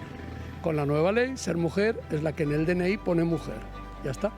Pues no, yo soy mujer. Yo mira, tengo 80 años y no sé qué contestarte, pero estoy encantada con lo que soy. Y no me cambio. Mi marido de broma muchas veces dice, ahora jugamos, tú eres hombre y yo mujer. Y digo, no, yo soy mujer y me moriré mujer. Y la mujer lo mejor que hay. La madre, la abuela. es lo mismo que ser un hombre, tener los mismos derechos y las mismas obligaciones. Y exactamente eso dice la Constitución, por ejemplo, en artículos como el 14 y el 32. La ley es una aberración y va en contra de los niños, aunque piensen que los defienden. Otra norma para implementar su ideología. Uno de los puntos clave es la autodeterminación de género. Escuchen lo que piensan los ciudadanos. Que me parece fatal y sobre todo que los padres están para encauzar a los hijos, para ayudarles, para enseñarles unos valores, y la gente está totalmente despistada con este tema. Parece un disparate. Conste que soy de izquierdas. Me parece un disparate porque a los 12 años yo quería ser un chico y ahora no quiero ser un chico. Es decir, cambiamos mucho a lo largo de la vida. Entonces, yo no creo en el género, para empezar, creo en el sexo. Un año para olvidar en cuanto a los gobernantes y sus políticas. Ojalá cambie pronto, por el bien de toda la sociedad. A partir de las 8 de esta noche podrán ver un programa especial que prepara Julio Ariza, precisamente con ese documental que hemos emitido en esta casa, que es Ser una mujer. Tendrá una mesa de lujo y de debate donde podrán volver a ver ese documental y además la tertulia a partir de las 8 de esta tarde en el Toro Televisión. Bueno, saludamos a Lourdes Pereira de Navarretinto en nuestra mesa. Buenas tardes. Hola, Lourdes. buenas tardes. Bueno, Muchas cuéntanos, gracias.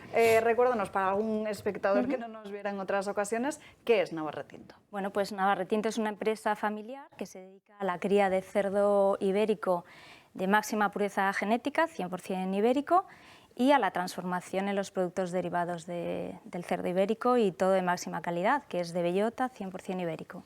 Cuéntanos un poquito más, ¿por qué máxima calidad?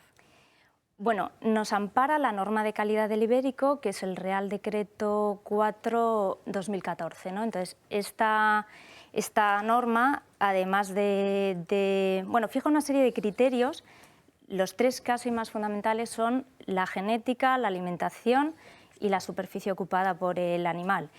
A partir de ahí establece una serie de precintos de colores que de máxima a menor calidad es negro, rojo, verde y blanco, y el negro, que es la máxima calidad y que es lo que nosotros hacemos, pues en cuanto a la genética es un cerdo 100% ibérico, en cuanto a la alimentación es a base de bellota. La bellota se produce de octubre a marzo, entonces en ese momento, en marzo ya, se produce el sacrificio de los animales. Y en cuanto a la superficie, por ejemplo, es el precinto negro, en la época es un animal siempre campeado, siempre en dehesa, y en la época de montanera exige la norma entre 0,25 y 1,25 animales por hectárea. Los otros precintos, pues ninguno de ellos ya es el 100% ibérico, ya son cerdos cruzados, bien al 50%, bien al 75%. O sea, a partir de ahí, de lo máximo, que es el negro, que tiene la denominación exclusiva pata negra, a partir de ahí, bueno, pues los requisitos van siendo menos. Luego, además, también nosotros solo transformamos nuestra propia ganadería, con lo cual siempre presumimos de homogeneidad del producto. También pues, hemos desarrollado una serie de proyectos de I+D+I, uno de ellos con la Cátedra de Tecnología de los Alimentos de la Facultad de Veterinaria de Cáceres. Y bueno, tenemos también las calificaciones de granja de selección genética y granja de protección sanitaria oficial, especial, que nos habilitan para vender reproductoras al resto de las explotaciones de ibérico. Bueno, supongo que por estas fechas en Navidad estaréis recibiendo un montón de pedidos. ¿Qué es lo que nos puede ofrecer Navarretinto? Pues en estas fechas tenemos un 20% de descuento para todo el que quiera, pues para que puedan vestir sus mesas de Navidad con nuestro producto. Y luego, además, si es cuestión de hacer regalos y alguien tiene necesidad, pues tenemos unas cajas que de verdad es que la estética está muy cuidada. Hoy he traído estas otras, a mí esta me encanta porque parece una joya y lo que lleva pues son al final sobres de distintos tamaños de jamón o de cualquiera de nuestros productos, ¿no? Entonces, se pueden combinar como queramos. Entonces. Como queramos, o sea, el precio va variando en función de los productos que se elijan. ¿Dónde os llamamos o cuál es vuestra página web? Pues nuestra página web es www.navartintoibéricos.com y luego también nos pueden llamar al teléfono 91 625 0228. Y también, además, si alguien quiere, puede incluso ir a nuestras instalaciones que están en Alcobendas y ahí les atendemos encantados. Pues Lourdes, muchísimas gracias por estar Nada, aquí hoy con gracias a nosotros. vosotros. Nos vamos a ir ya a una pausa de publicidad porque Víctor ya se ha acabado todo el jamón y nos ha dado mucha envidia al resto de la mesa. Muy bueno. Publicidad y seguimos. Yo soy diputado por Salamanca, extraordinario. Una mujer biológica que hizo una transición médica para parecer hombre a través de hormonas sintéticas y cirugía. No permanezcáis callados frente a esto. No lo hagáis. Especialmente los médicos, los sanitarios, los enfermeros, las enfermeras, los biólogos, todos los que tenéis una responsabilidad sobre la salud de la gente, los psiquiatras, los psicólogos. No consintáis esto o os arrepentiréis dentro de muy poco tiempo. ¿Cuál es el paciente más joven al que usted le ha hecho cirugía? El paciente más joven al que he hecho vaginoplastia, 16 años. ¿Le preocupa que los menores simplemente no entiendan lo suficiente sobre sí mismos? ¿No estén lo suficientemente neurológicamente desarrollados para tomar decisiones que alteran permanentemente la vida? No, en absoluto.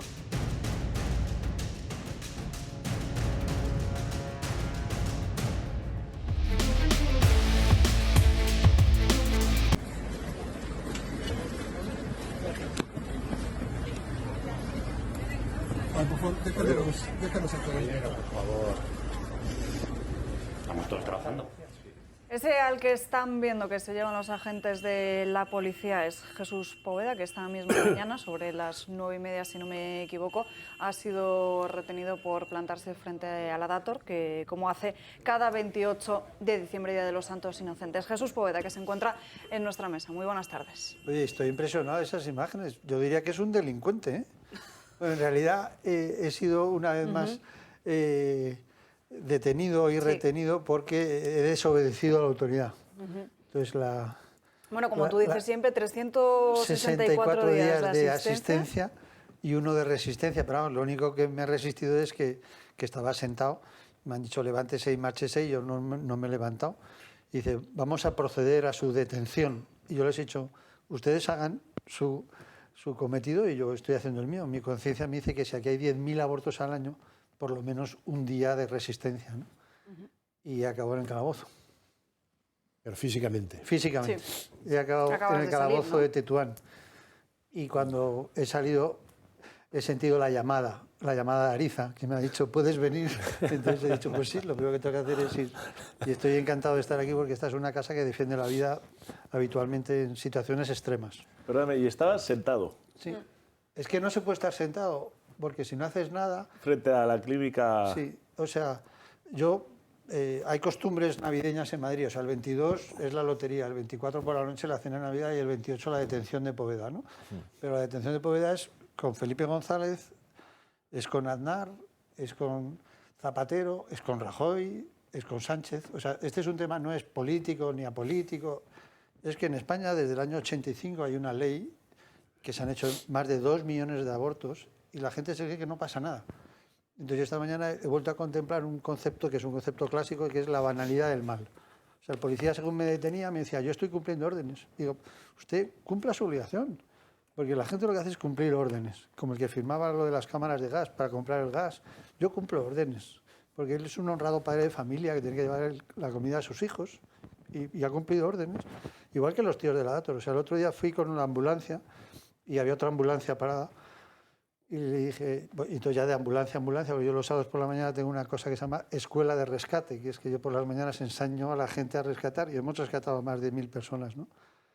Y llegó una ambulancia, se puso al lado de mi ambulancia. Yo en mi ambulancia hago ecografías para ayudar a las chicas a que sigan adelante con el embarazo. Y cuando escuchan el latido cardíaco dicen, oye, pues no aborto, ¿no? Y hemos hecho miles de rescates, ¿no? Llevamos desde hace muchos años. Bueno, pues el de la ambulancia al lado, que trajo una chica a abortar, me dijo, no, a mí me han dicho que la traiga y digo, coño, esto es la banalidad del mal. O sea, hay gente que conduce ambulancias para que la chica que llevan dentro aborte. Pero él es un honrado padre de familia, que es un conductor de ambulancia. Entonces, los polis son honrados padres de familia, el que se lleva los residuos embrionarios es un honrado personaje. Entonces, yo creo que estamos en la sociedad de la banalidad del mal. O sea, en España hay 100.000 abortos al año, ¿no? Y parece que nos hemos acostumbrado, no sé, pues, ¿qué haces esta mañana? Yo voy a Mercadona, no, yo voy a abortar. Esto es lamentable, ¿eh? Entonces hay un día al año que hago resistencia y mi gozo acaba en el calabozo. ¿Desde cuántos años hace que haces eso? Pues desde el 87, que me llamó una vecina y me dijo, oye, debajo de mi casa, la calle Hermano Gárate 4, es donde está el establecimiento Dator, que me resisto a llamarlo clínica, establecimiento, es un negocio, hacen 10.000 abortos al año, a 500 euros, solo hay que ver la contabilidad, aunque si tecleas en internet, ellos están en suspensión de pagos, porque todo es mentira en la Dator. Pues en la Dator sacan restos embrionarios, yo los cojo, pongo una denuncia y la archivan. En la Dator murió una señora, puso una denuncia y lo archivaron. En la Dator todo es mentira. Y hay un día al año que sencillamente me siento y digo, voy a estar aquí sentado. Y acabas en el calabozo. Y constatas la banalidad del mal. O sea, como todos hacen su obligación, el policía te detiene, el calabozo se abre, te retienen. Bueno, constatan que eres un tipo normal, porque yo normalmente pues vas ahí y dices, yo me llamo, identifíquese, pues me llamo Jesús Poveda y tal, pero si no lleva carnet le vamos a detener, pues ustedes cumplen su obligación. Entonces te detienen por estar ahí sentado. Pero como todos los años, o sea, en internet, en Google basta con poner Poveda detención y es como la lotería, la Nochebuena, la detención de Poveda. Y yo desde luego que mientras esté vivo voy a estar ahí los 28 de diciembre, haciendo asistencia el resto del año, pero un día resistencia, ¿no? Por lo menos un día, ¿no? Las imágenes, además, lo que te ha pasado esta mañana nos recuerda mucho a las imágenes que veíamos precisamente hace apenas unos días en Reino Unido, donde una mujer estaba rezando frente a un abortorio y también fue detenida. Sí. Preguntaron si rezaba y dijo que sí, y esa fue su, entre comillas, perdición. Porque otro honrado padre de familia, o varios, habían... Estamos un poco en esta situación paradójica. O sea, yo, por otro lado, entiendo que las personas de la Dator estén muy enfadados con hombres como yo, porque... el director de la clínica Dator, que se llama José Ignacio Sánchez de Andrés, le hicieron una entrevista hace poco en El Mundo y basta teclear clínica Dator, Sánchez de Andrés, Jesús Poveda y sale el concepto némesis. Némesis es un concepto griego que es como el contrario. Entonces yo con él he hablado varias veces y cuando hablé hace unos años le dije, oye, tú eres médico y sabes que abortar es acabar con una vida humana.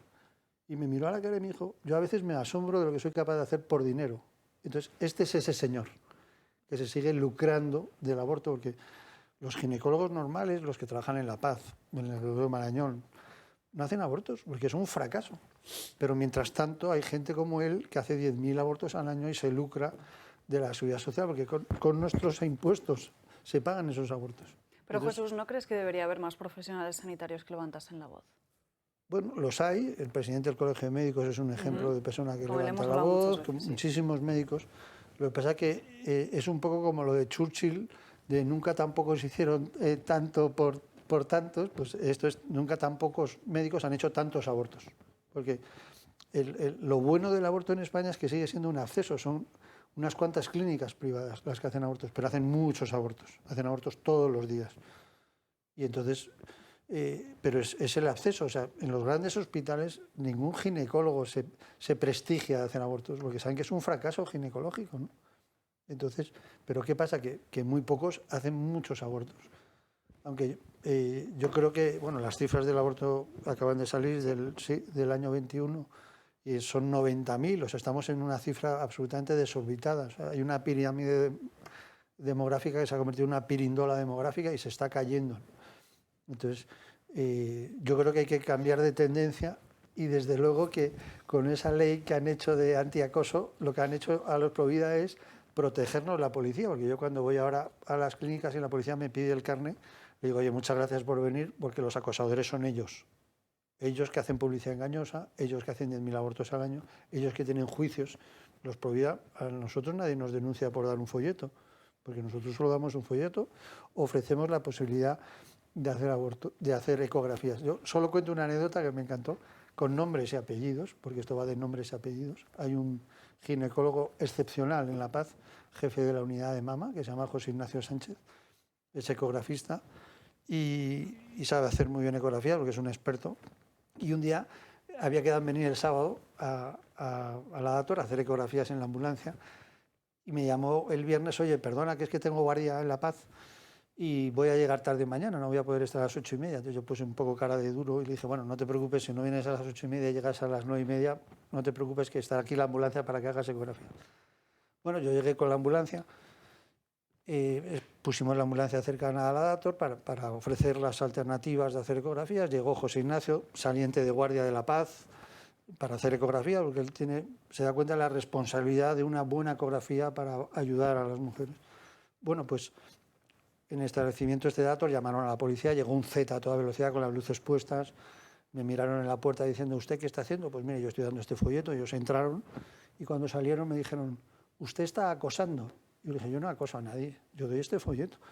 ¿Podemos inspeccionar la ambulancia? Dice, ¿cómo no van a poder inspeccionar la ambulancia? Los médicos exploramos, los policías inspeccionan, ¿no? Entonces abrí la puerta de la ambulancia y la chica poli, porque eran dos, poli chica y poli chico, la chica poli, que era la típica con la coletita, y el poli iba un poco de croissant, o sea, deltoides, bíceps, así, todo muy así. La chica se queda mirando al ginecólogo, a José Ignacio Sánchez, José Ignacio se queda mirándola a ella, y le dice, oye, compi, ¿no te acuerdas de ella? Y él dice, pues no me acuerdo. Y yo dije, joder, ¿qué está pasando aquí? Y entonces José Ignacio Sánchez le dice, claro, yo a ustedes les atendí ayer en urgencias de la Maternidad de La Paz, cuando vinieron con una chica que había sido abusada, y yo fui el que les dio la información del abuso, ¿no? Y entonces el poli se quedó mirando a José Ignacio, ya le reconoció, y le dijo, entonces, ustedes son los buenos y ellos son los malos. Pues un poco es así. O sea, los malos son los que hacen abortos y los buenos somos los que hacemos ecografía. Aunque no es de buenos y malos, es de vivos y muertos, en la Dator 10.000 al año. Y eso no puede ser. Oye, la furgoneta o la ambulancia que tenéis donde hacéis las ecografías, ¿esa la seguís llevando cerca de la Dator? Claro. Sí, sí. O sea, eso... yo creía que eso ya se había prohibido. No, es una ambulancia con permiso de la Comunidad de Madrid, de la Consejería de Madrid, que permite hacer ecografías. Y vamos a la Dator todos los sábados de la mañana para la escuela de rescate, que es enseñar a la gente a hacer rescates, que es ofrecer a la mujer alternativas después de la pregunta ¿qué necesitas para no abortar? Entonces muchas veces la respuesta es tan dura como me acaba de echar mi padre de casa porque soy menor de edad y he venido a abortar. Y decir, pues te llevamos a una casa de acogida de Fundación Madrina, que hay casas de acogida. Oye, pues es que me han dicho que tiene malformaciones y venimos a abortar. Oye, pues hacemos una ecografía y constatamos que el embarazo es gemelar y no es una malformación, es un embarazo gemelar. Pero los de la Dator son tan malos, incluso tan malos ginecólogos, que confunden un embarazo gemelar con una malformación. Entonces nosotros esto lo seguimos haciendo con la ley y sin la ley, porque es una ambulancia con permiso de la Consejería de la Comunidad de Madrid, totalmente cumple las condiciones sanitarias y siempre lo tiene que hacer un médico, y yo soy el médico que está ahí. Y a la hora de rescatar, rescata mejor. Yo he acompañado alguna vez a mi mujer, Marga de la Pisa, pero yo creo que ella tiene una sensibilidad y una empatía que yo no tengo, por las razones que sea. Sí. Rescata, o sea, yo he oído hablar mucho de ti. Nosotros siempre vamos, vamos siempre con una mujer, ¿eh? Es chico, chica o chica, chica, pero nunca dos chicos diciéndole a la mujer nada. Siempre de hecho, el primer rescate lo hice con una enfermera y nos presentamos como somos. Oye, yo soy Jesús Poveda, profesor en la Universidad Autónoma, yo soy enfermera, queremos ayudarte para no abortar. Y ella dijo, no, sí, yo no quiero abortar, pero es que mi padre me echa de casa si no aborto, ¿no? Y entonces dijimos, pues nos vamos a una casa de acogida, ¿no? Y nunca vamos dos hombres a acosar a una mujer, a decirle qué tal, sino... Y la pregunta es tan abierta como esta, ¿qué necesitas para no abortar? Y solo con esa pregunta hemos podido ayudar a miles de personas. Para mí es maravilloso poder ayudar a miles de personas ofreciendo eso, pero teniendo detrás toda una red asistencial, pues Red Madre, Fundación Madrina, casas de acogida, Fundación Síndrome de Down, Leyenda, ¿no? Y entonces es muy bonito poder parar, ¿no? Lo que pasa es que eso lo tiene que hacer el Estado. O sea, el Estado tendría que velar porque las mujeres que tienen embarazos con problemas pues siguieran adelante. Lo que pasa es que cuando el Estado bosteza, pues tenemos que ser los particulares o los profesionales los que intentamos suplir, ¿no? Yo pienso que hay de todas formas una tendencia de cambio, ¿no? Y lo digo con conocimiento de causa. En la Dator las cifras ya no le salen. O sea, cada vez hay menos abortos. Y además se están encargando de eso las propias feministas que hacen manifestaciones. O sea, lo de esta mañana era tan delirante. O sea, escuchar a unas mujeres que ya tienen todas más de 70 años diciendo sacar los rosarios de nuestros ovarios, pero ¿qué es esto, no? Esa es toda la ideología que tiene ahora mismo el feminismo en España, ¿no? O diciendo vamos a quemar la conferencia episcopal. Pues, el otro día se lo conté a un obispo, le dije, ves que el año pasado decían esto, y decían los obispos, ya me gustaría que hicieran algo en la conferencia episcopal, o sea que... En fin, son unos gritos de guerra muy tontos. Yo creo que ahora mismo el efecto provida es mucho más fuerte que el efecto abortista, si bien es cierto que en la sociedad está instalado el aborto como un anticonceptivo más, ¿no? Entonces, por lo menos, un día al año hacer resistencia, ¿no? Pues Jesús Poveda, muchísimas gracias por Nada, estar aquí a con vosotros, nosotros de y por ese Un trabajo. verdadero placer escucharte. Muchas gracias, Jesús. Vamos a hacer un breve repaso judicial del año con Patricia Sanz y ahora comentamos lo que sucedió ayer en el Consejo General del Poder Judicial con ese desbloqueamiento de nombres para el Constitucional. El año judicial ha venido cargado de la mano del Ejecutivo de Pedro Sánchez. Una de las leyes más sonadas ha sido la del solo sí es sí, aunque la ministra de Igualdad hace pocos días aseguraba esto. Siempre que se produce un cambio profundo en el Código Penal, como en este caso que estamos poniendo el consentimiento en el centro, se pueden producir algunos desajustes. Lo cierto es que ya son más de un centenar de delincuentes sexuales condenados los beneficiados de la reducción de penas por no haber tenido la regulación en cuenta el principio básico en derecho penal de que la ley más favorable es aplicable al reo, incluso de forma retroactiva. Otra gran protagonista fue la pieza política de los ERE, que condenó a varios exaltos cargos de la Junta Andaluza y cuyo ingreso en prisión trata de eludir ahora el expresidente socialista José Antonio Griñán, alegando enfermedad grave sobrevenida. Los contratos de compra de material sanitario fueron también noticia este año, pues salpicó a altos cargos del Gobierno ante presuntas irregularidades y posible incursión en delitos de prevaricación, malversación y fraude. Una cuestión que también alcanzó, al menos mediáticamente, al hermano de la presidenta de la Comunidad de Madrid, si bien Anticorrupción acabó concluyendo que no fue él quien contactó con la región madrileña. Y aunque dio mucho que hablar el famoso espionaje Pegasus, por el que el CNI investigó a varios líderes independentistas y otros políticos del propio Ejecutivo Central, cuestión que estuvo a punto de romper las relaciones entre el Gobierno y los separatistas. Pero sin duda, lo más sonado este año ha sido la paralización del Poder Judicial, una situación que comportó la dimisión del presidente del Consejo General del Poder Judicial y del Tribunal Supremo, Carlos Lesmes, y que acabó con una crisis institucional en la que el Poder Ejecutivo ha puesto en duda al mismísimo Tribunal Constitucional, el máximo garante de los derechos fundamentales y libertades públicas de los españoles, e incluso ha llegado a cuestionar el papel de la Corona, figura arbitral del Estado español. Frente a estas tropelías, este año ha destacado también la batalla judicial del partido de Santiago Abascal, quien ha presentado recursos de inconstitucionalidad o de amparo contra la ley de la Generalitat reguladora del Fondo de Cooperación Municipal y entidades locales menores de la Comunidad Valenciana, contra el decreto de plusvalía municipal, la votación en pleno de la reforma laboral por infracción procedimental, el nombramiento de Dolores Delgado como fiscal general del Estado, la ley del ingreso mínimo vital y ruptura de caja única de la Seguridad Social, así como contra las medidas de protección social, las urgentes para la reforma laboral o contra la enmienda del PNV en los presupuestos de este año. También contra la Ley de Educación de las Islas Baleares, las medidas tributarias y financieras de la Generalidad de Cataluña, contra la prohibición de rezar ante centros abortistas o contra el famoso 25% de la enseñanza en Cataluña en español, contra la Ley de Igualdad de Trato, las medidas de ahorro energético, la Ley del solo sí es sí o la suspensión cautelar del Pleno de Sedición, hasta llegar a un total de 43 recursos de inconstitucionalidad en lo que llevamos de la legislatura actual. Ya lo veis, el año judicial ha sido intenso y aún queda, salvo adelanto electoral, otro más bajo el Ejecutivo de Pedro Sánchez. Gracias, Patricia. Y ayer conocíamos cómo a última hora de la tarde finalmente esos magistrados progresistas daban su brazo a torcer, desbloqueaban esos nombramientos al Tribunal Constitucional. Dice esta misma mañana el diario El Mundo que el Gobierno cede con el Constitucional después de los avisos del Rey y también de la Unión Europea. Dicen exactamente se había dado cuenta de que había llegado a un punto peligroso. Francas. No, bueno, lo que no sé es hasta qué punto es significativo lo que pasó ayer, porque yo en el mundo judicial no me muevo muy bien. Bueno, lo que parece que pasó es que se cambió. Brandés, que Claro. parecía que era como un sí o sí. Bueno, y sobre todo parece porque Vandrés era muy amigo de Cándido Conde Pumpido, con lo cual era la seguridad de que Cándido Conde Pumpido fuera presidente del Tribunal Constitucional. Y ahora hay quien duda de que eso se lleve a la práctica.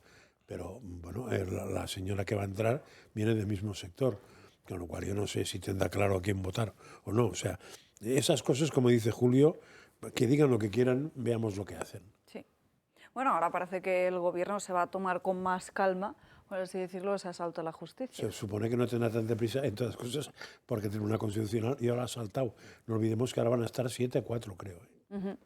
A falta de una silla vacía, que no sé cómo se va. Que decían que la tiene que resolver el Senado, pero 7-4, claro, ahí te puedes permitir el lujo hasta de tener gente viajando y enfermos, ¿eh? Porque desgraciadamente todos sabemos que la gente no actúa en el Constitucional muchas veces, o hasta que no se demuestre lo contrario, según la Constitución, sino según la obediencia política. Los que dependen de Ferraz, los que dependen de donde sea, del PP, y alguno que ha dependido del PNV en su momento, o de otros sitios, desgraciadamente. Con lo cual, llamarse Tribunal Constitucional pues es una especie de sarcasmo, porque sería constitucional si lo que hicieran es, independientemente de su ideología o adscripción política, aplicar y ver si la Constitución es compatible con lo que están Bueno, esto es lo discutiendo. que siempre dices tú, que no tiene Claro. sentido tampoco que se hable de magistrados progresistas o conservadores, Bueno, tiene deberían ser sentido de magistrados cargarse y punto. todo. Claro, tiene sentido cargarse todo. Cuando puedes hablar de eso, es que te has cargado el tribunal correspondiente.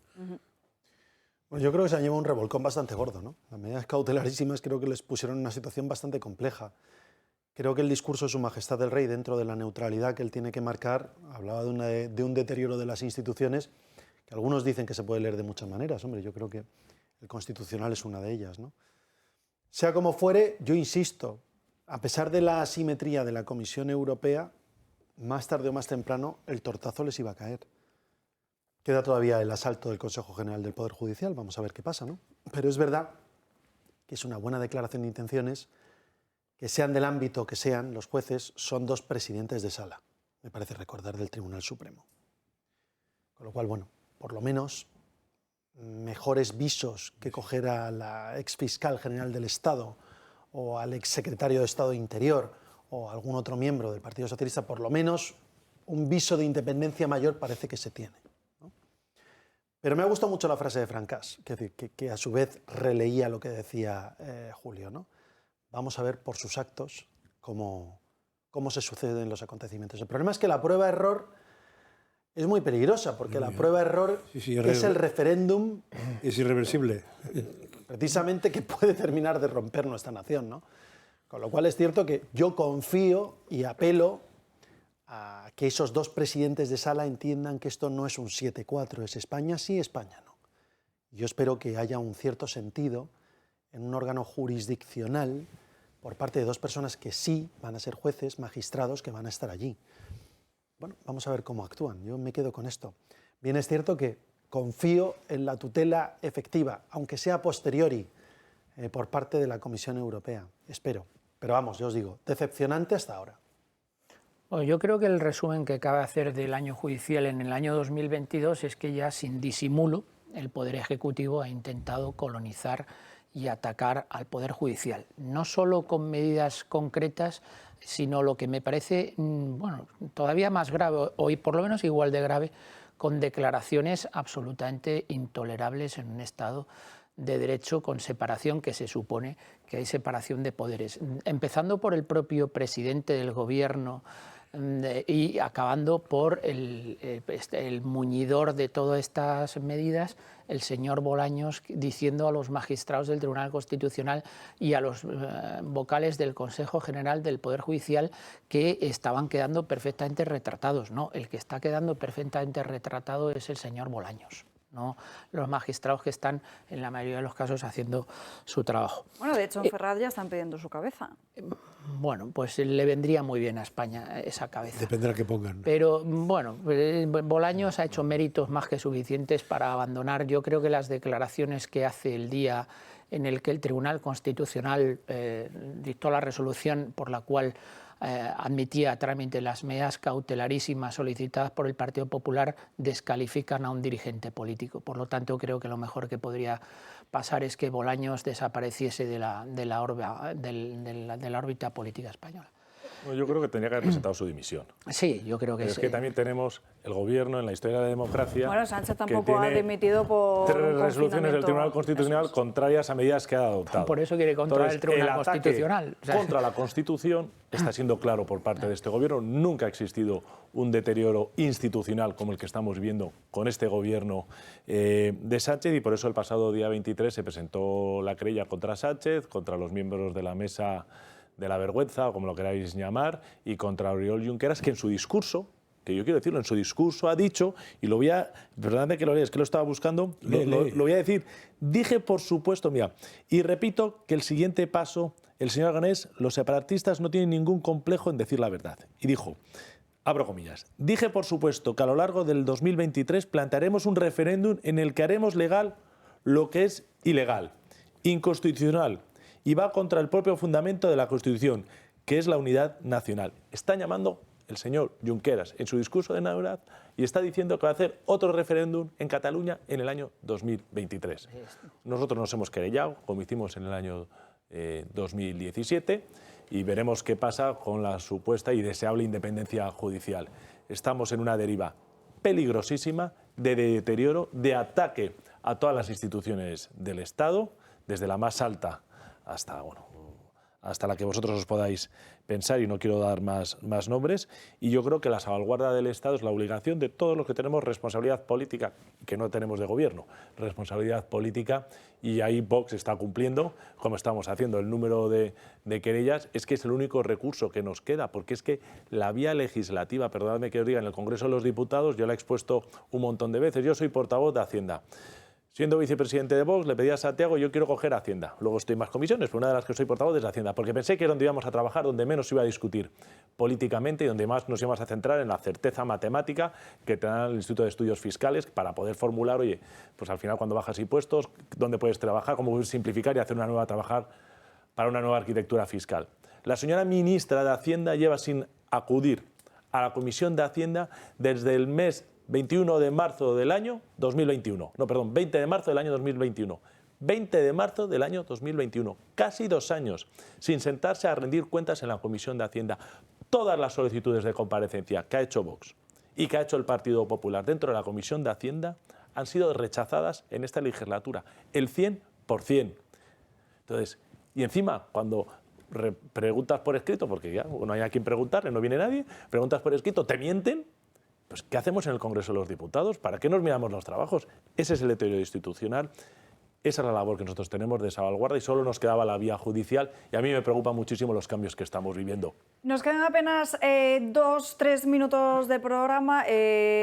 Acaban de ver en un rótulo que les hemos puesto hace apenas unos minutos esa bonificación que Isabel Díaz Ayuso va a elevar en la Comunidad de Madrid hasta el 60% a partir de febrero, porque ayer conocíamos cómo Sánchez pedía un esfuerzo a las comunidades autónomas y con ese esfuerzo responde Ayuso que Madrid va a pagar el 20% restante hasta llegar al 50% en enero, y que a partir de febrero va a subir en total hasta el 60%.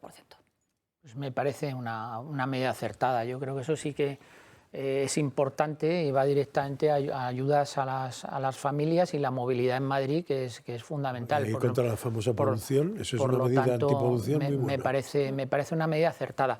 Yo simplemente, por acabar con el tema anterior, en 2 cosas. La única posibilidad que no haya referéndum en el 2023 es que Sánchez, a medida que vayan avanzando los meses y se vayan acercando las elecciones, quiera centrarse, quiera aparecer otra vez con la bandera nacional y prometer de nuevo en la campaña electoral que efectivamente hacer una nueva enmienda a sí mismo. Es la única posibilidad que tenemos. Si no, desde luego no puede aparecer en la campaña electoral con un referéndum, porque el cálculo electoral que él hace de los votos que va a ganar en Cataluña con todo esto, lo va a perder Hombre, en el resto de España. Tampoco puede aparecer hablando de la unidad de España y levantando la banderita. Que no, pues ya lo verás. Eso lo vamos a ver. Y luego segunda cuestión, y con esto acabo. Cuando ellos confunden el Parlamento, una cosa muy importante que hay que explicarle a los espectadores. Cuando ellos dicen que el Parlamento es absoluto y que el Tribunal Constitucional, cuando dicta esta resolución, está atacando al Parlamento y a la democracia, etcétera, etcétera, justamente para eso se crearon los tribunales constitucionales, para que la ley no estuviese por encima de todo y heredásemos los poderes autoritarios del Estado absolutista. Es decir, el Parlamento no es un poder absoluto, el Parlamento está limitado en sus decisiones por los tribunales constitucionales. Y hay una norma fundamental por encima del Parlamento, que es la Constitución, porque estos señores no son poder constituyente, son poder constituido. Yo eso quiero decir, se lo acabas de decir Isabel Ayuso. La Comunidad de Madrid ha traído más inversión que lo ha hecho todo el Estado de México en el año 2022. Si tenemos modelos de bajadas de impuestos que crean riqueza y prosperidad, ¿por qué no aplicamos las mejores prácticas al resto de las comunidades autónomas de España y al Gobierno central? Es algo que porque no quieren. Y hasta aquí el programa de hoy. Muchísimas gracias a todos por acompañarnos a lo largo de Dando Caña esta mañana. Les espero mañana aquí a las 12 en punto. Que tengan un feliz día.